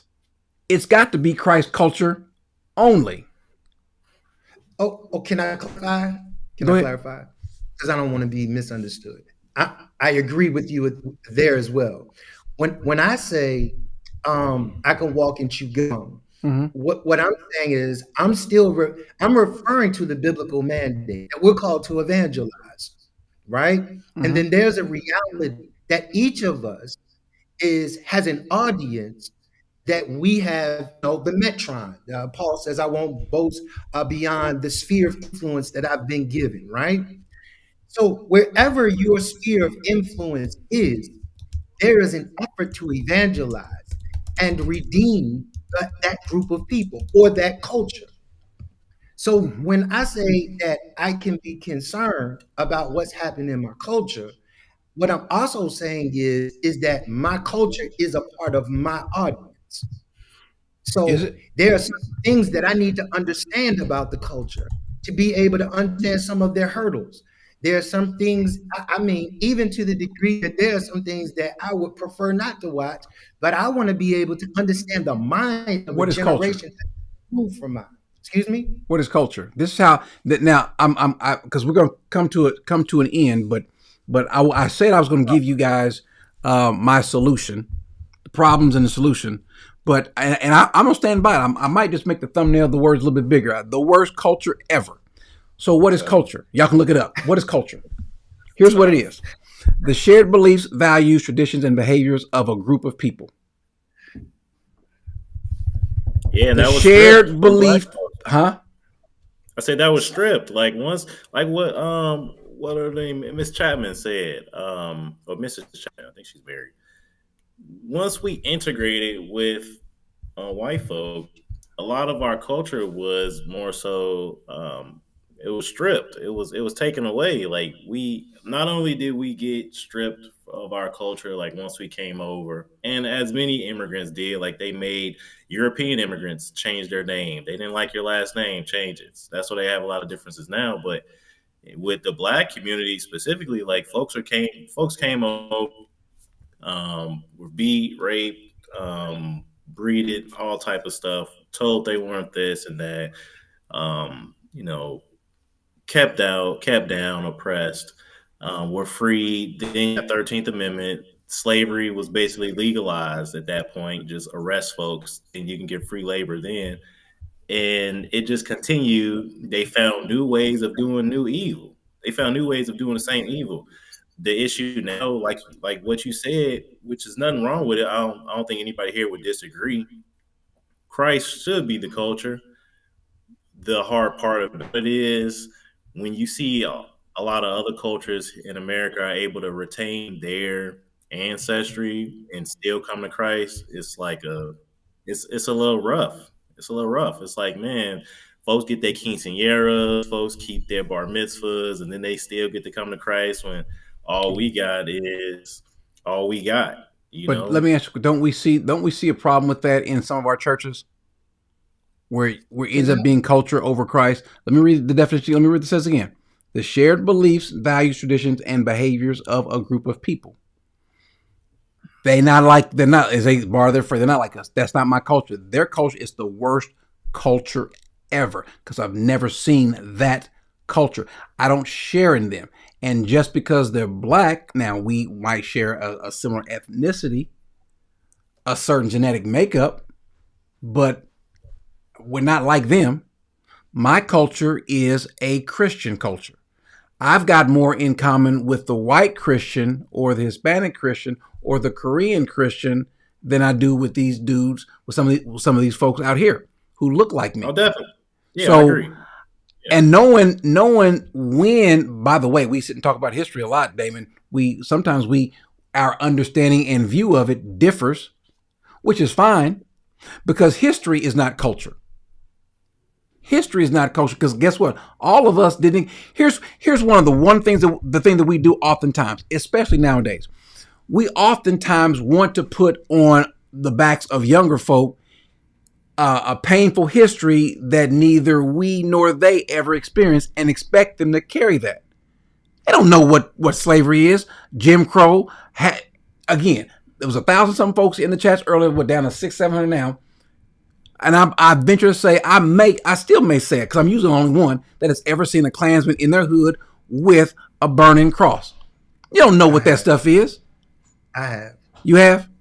Okay. Absolutely. Well, again, 99% of people haven't. You were before, man. I've been verbally attacked before. Well, we all have. I used to be. Yeah, but Jordan, that's life, ain't it? Like starting racism though, like staunch racism. I wasn't locked up. Okay. I wasn't locked up when I was in prison. I was a free man dealing with this type. You ain't had no. Hold on. You have you seen white folks deal with some black folks attacking them because they were white? I have. Or Hispanics talk. That's an ongoing, always thing. It's always going to be that way until Christ comes back. It's always going to be that way. Who's the only folks that spend the most time complaining about it? When was the last time you seen Asians out there protesting about injustices, or people from Korea, or they got compensated though? They received their reparations for their little railroad stint. No. They received that. We ain't got nothing. Who got compensated? The Asian Americans. Which Asians? Chinese Americans. Which Asians? No. Which Asians? In California, they received compensation. Which ones? The ones I just told you, the ones that were did that little railroad stuff over in California. The Japanese were they were put in internment camps. They received reparations, but what I was trying to get you to say was the people that were affected directly. They were their ancestors. Basically, you get to just dragged on, and now I don't have to pay y'all. That's shiesty. Because even if you say shiesty or whatever, it is what it is. You ain't Jordan. You're not about to go back and get it. You're not about to go back and get and reclaim anything. Well, just say something really quick, please. Go ahead, jump in. Yeah, go ahead, Damon. I just all right. So I just want to address the one statement Brother Coy made. And Coy, man, I respect you, brother. Go ahead, brother. We good. I'm not always right. Little known fact, my son goes to school where you go to school. But here's what I want to say. The school you go to, I don't want to mention it because DTS. My son. He goes DTS. Okay, we good. So yeah, and I could say a lot about that. Maybe I can talk to you another day. But here's the thing: to say that. So let me agree first. I agree that our community, the Black community, is in shambles. I agree. I am not delusional by any way.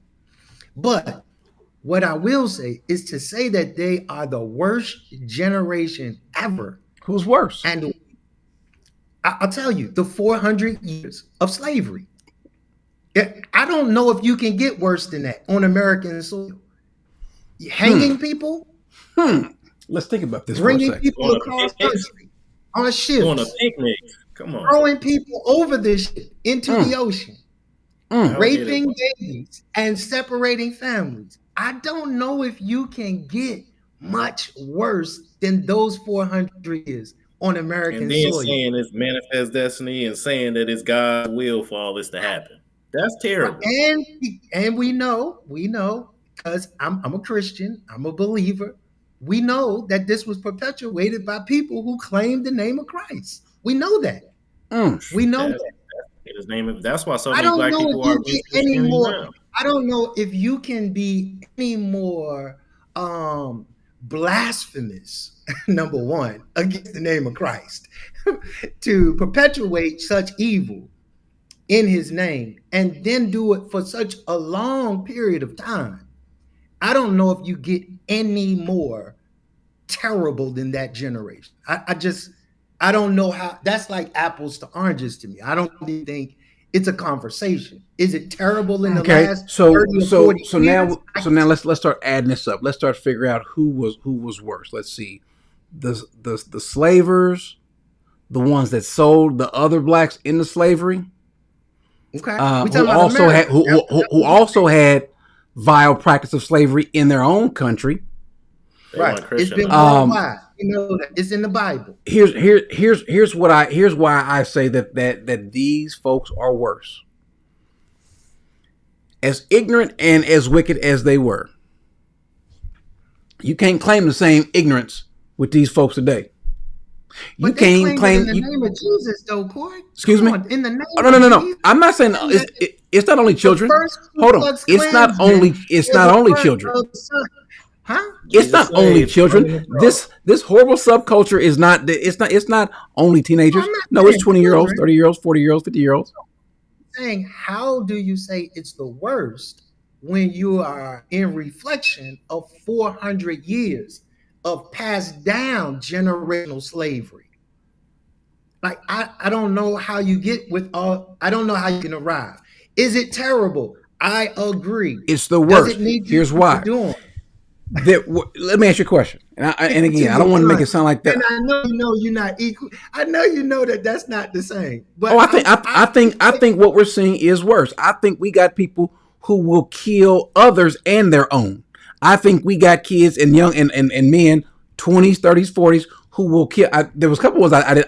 Y'all should have seen the videos I left off where the guy killed his own mother and his daughter. Not didn't have a history of mental illness. Just got mad. One kid kills his whole family. Yeah.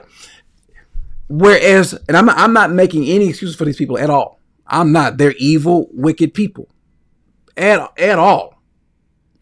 What I am saying is this: I've never seen it so bad to where even the kids are this bad.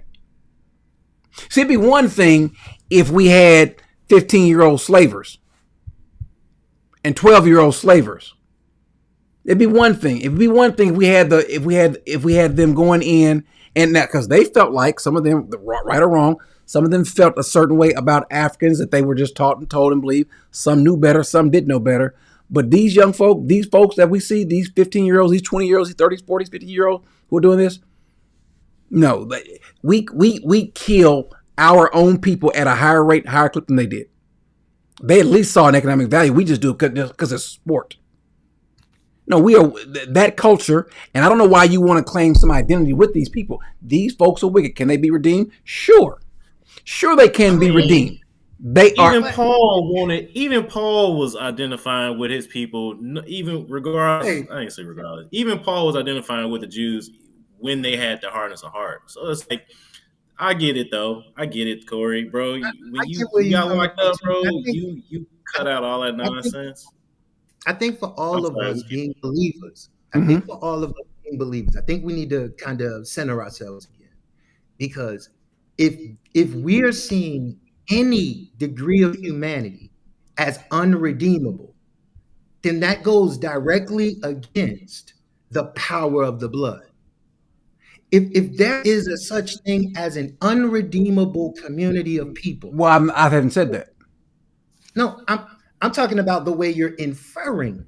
No, I haven't inferred anything. I'm saying we're gonna call it what it is.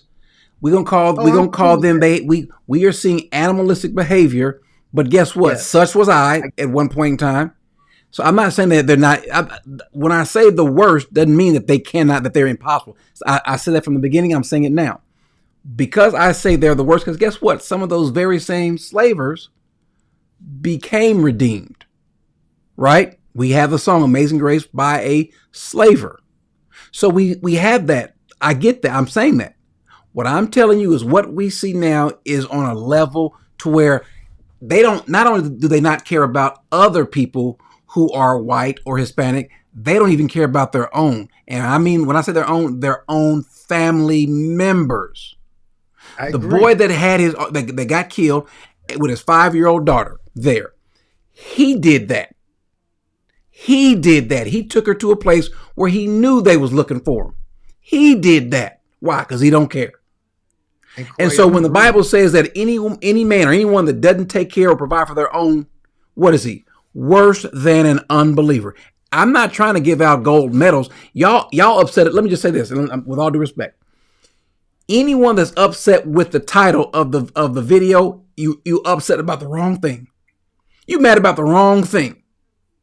Without question. You're missing the boat by a mile. Love you, but you missed it. Why? Because if that's what bothers you, because he put it that way, at least it made you think. It leads. No. Listen, don't give any sin any sort of excuse. Ain't nobody out there sinning because of cultural issues, historical understanding or misunderstanding. No one's doing that. They shoot you because they are as low and degraded as possible. And the only way to fix it is to recognize what it is and then give the proper solution, which is if there need to be punishment, fine. And while in the midst of that, you can hear from Christ. But while they're thinking there is a possibility of an excuse or any way out, they'll never change. The biggest reason why some of these people are the way they are is because a lot of us give them an excuse for being the way they are. That's why. Definitely not doing that. I'm not saying you. But I've seen enough people in the chat bothered by the title. That title ain't killed nobody. That title ain't messed up nobody's home. And all it did was hurt some black feelings. Well, hurt some more. I don't think nobody mad until one dude said. For me, it doesn't hurt my black feelings. What it does is I see you in a certain light, and I don't think that it's an accurate statement. And I know that a part of your platform is built on the accuracy of the statements that you make from the platform. It's not hurting my black feelings because I agree with the statement. But what it does for me is I don't think it's accurate. And I don't think it's accurate. And I respect that. I respect that, but I'm telling you why I said that, because at least, you know what these slavers wouldn't do? They wouldn't kill their own. Some of these slavers felt like, listen, hold on. Some of these slavers felt like that they were transporting cattle. Now, right or wrong, and some what, of them. What about when they raped our women, and then you had the daughters? Listen. I understand they were taken to these stations. They had babies cut out of their stomachs, raped them. They were in order to dehumanize them. I get that. So I get that. Destroying your own. And then you drive over to 42nd and Post in Indianapolis. You drive to Second over to Fair Park here, or you go someplace in New York, or you go someplace in Miami, what have you, and you're gonna see black folks doing the very same thing that slavers did to their own people, and making money off of it the same way. My point is and here's the problem: they have absolutely not. They had excuses either, but even more so today. Even more so, they're not doing it for, and by the way, they're not even doing it for an economic reason. They're doing it again just cause. So okay, I don't want to belabor this, but I would have to push back on that. You can push back on it. If I came into your house and I stole bricks from the foundation of your home, if I took walls and I began to break those walls down, and then I started splicing some of your pipes to your sewage line. Not enough to damage it all the way, but enough that in a little bit of time, your sewage is going to have major needs for repair. Yep. And then I stood back and then I said, look at Corey living in deplorable means. Look at how Corey is living over there with his family. That'd be horrible. I feel like we're overlooking some obvious I things. get that. I get everything you just said. Now, can I change it? Point, but we can't overlook. But what happens Damon, what happens the very same scenario you painted? If you did that and it was your own house, what's worse? I totally get it. What's worse? What's worse, the person who thinks you're the enemy doing that, or you doing it to your own family? What's worse? Corey, I am in 100% agreement. You didn't answer my question. You didn't answer my question. No. What's worse? That's nuance because so let me ask you a question. Let's put it the other way. Let's say person comes in, robs my house, shoots up the place, steals things, right? That's bad, right? Deserves to be punished. No. But I would feel bad. Would you? Would you feel worse if it was your own son? For sure. That's my point. That's my point. Yeah, It'd be different if it was some foreign enemy doing it to you.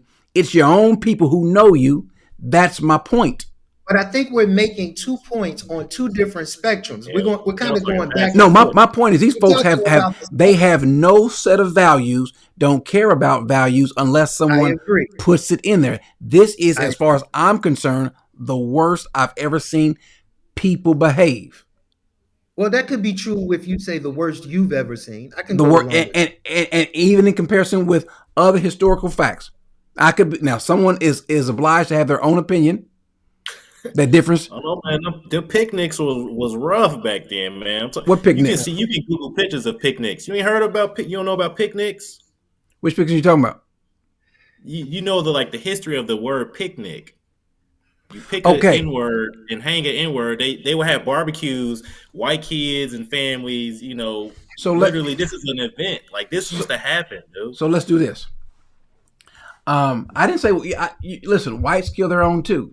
You're absolutely right. Whites kill their own too. Hispanics, now, who does it to a higher degree? All the things that we complain about, we do it to ourselves at a higher clip. That's my only point. And we do it with callousness. We do it to where we prepare our children to go out and do it.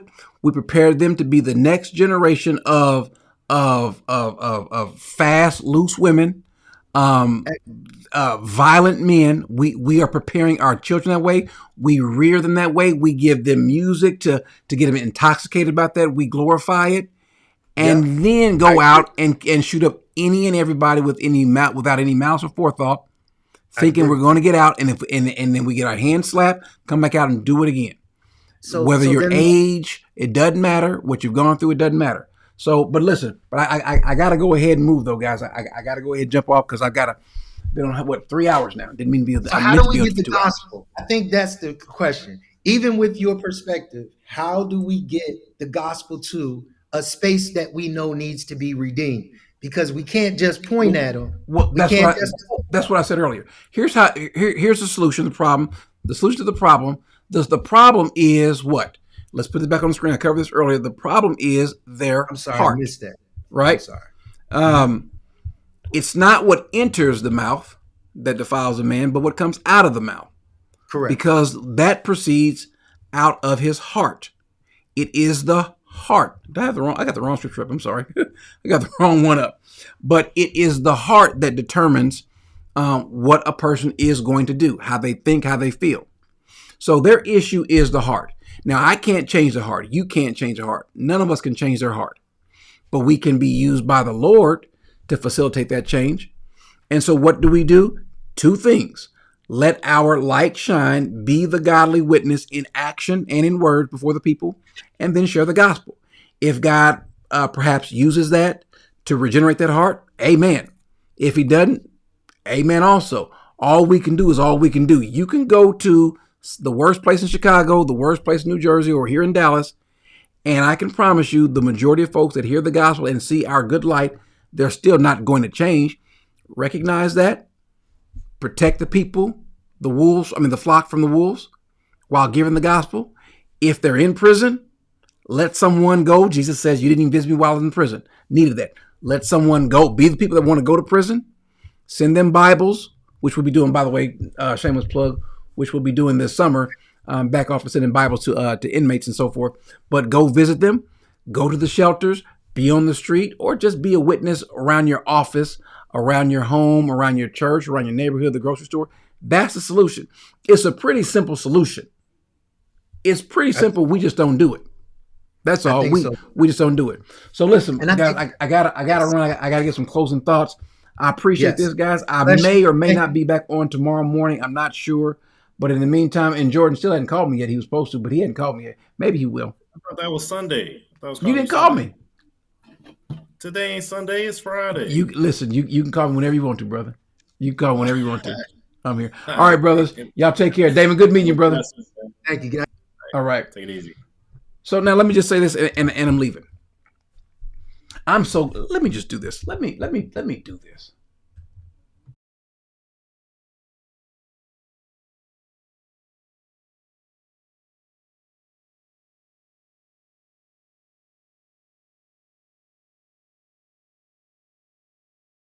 Believe that. You know what? When people who look like them are afraid to go around them, what other culture did we see that in? When the people who look like them, who had some shared semblance of values, even the slaveholders, at least their people, they felt safe around them, didn't they? What about the Nazis? At least their people felt. These folks, nobody feels safe around them. So we got an issue, y'all. We got an issue. And I'm not going to be nice and happy about it. Now, this is me, because anyone that knows me, when I deal with them, I'm the kind of person, I'll talk to you. I'll talk to you straight. I don't care how bad you are, how horrible you are. If I know that you're one of those kind of young men or women out there, and I'll talk to you. Now, I probably won't do it if I've got my family with me. In other words, I'm not going to have them in a dangerous spot. But if I go into a store or something like that and I see one of these guys like that, I'm going to take the time and talk. That's what I always do. And I'm going to talk to them straight. And I'm going to tell them where they're headed. And I'm telling them where they could go if they change. Because I believe that a lot of them just simply need somebody to do so.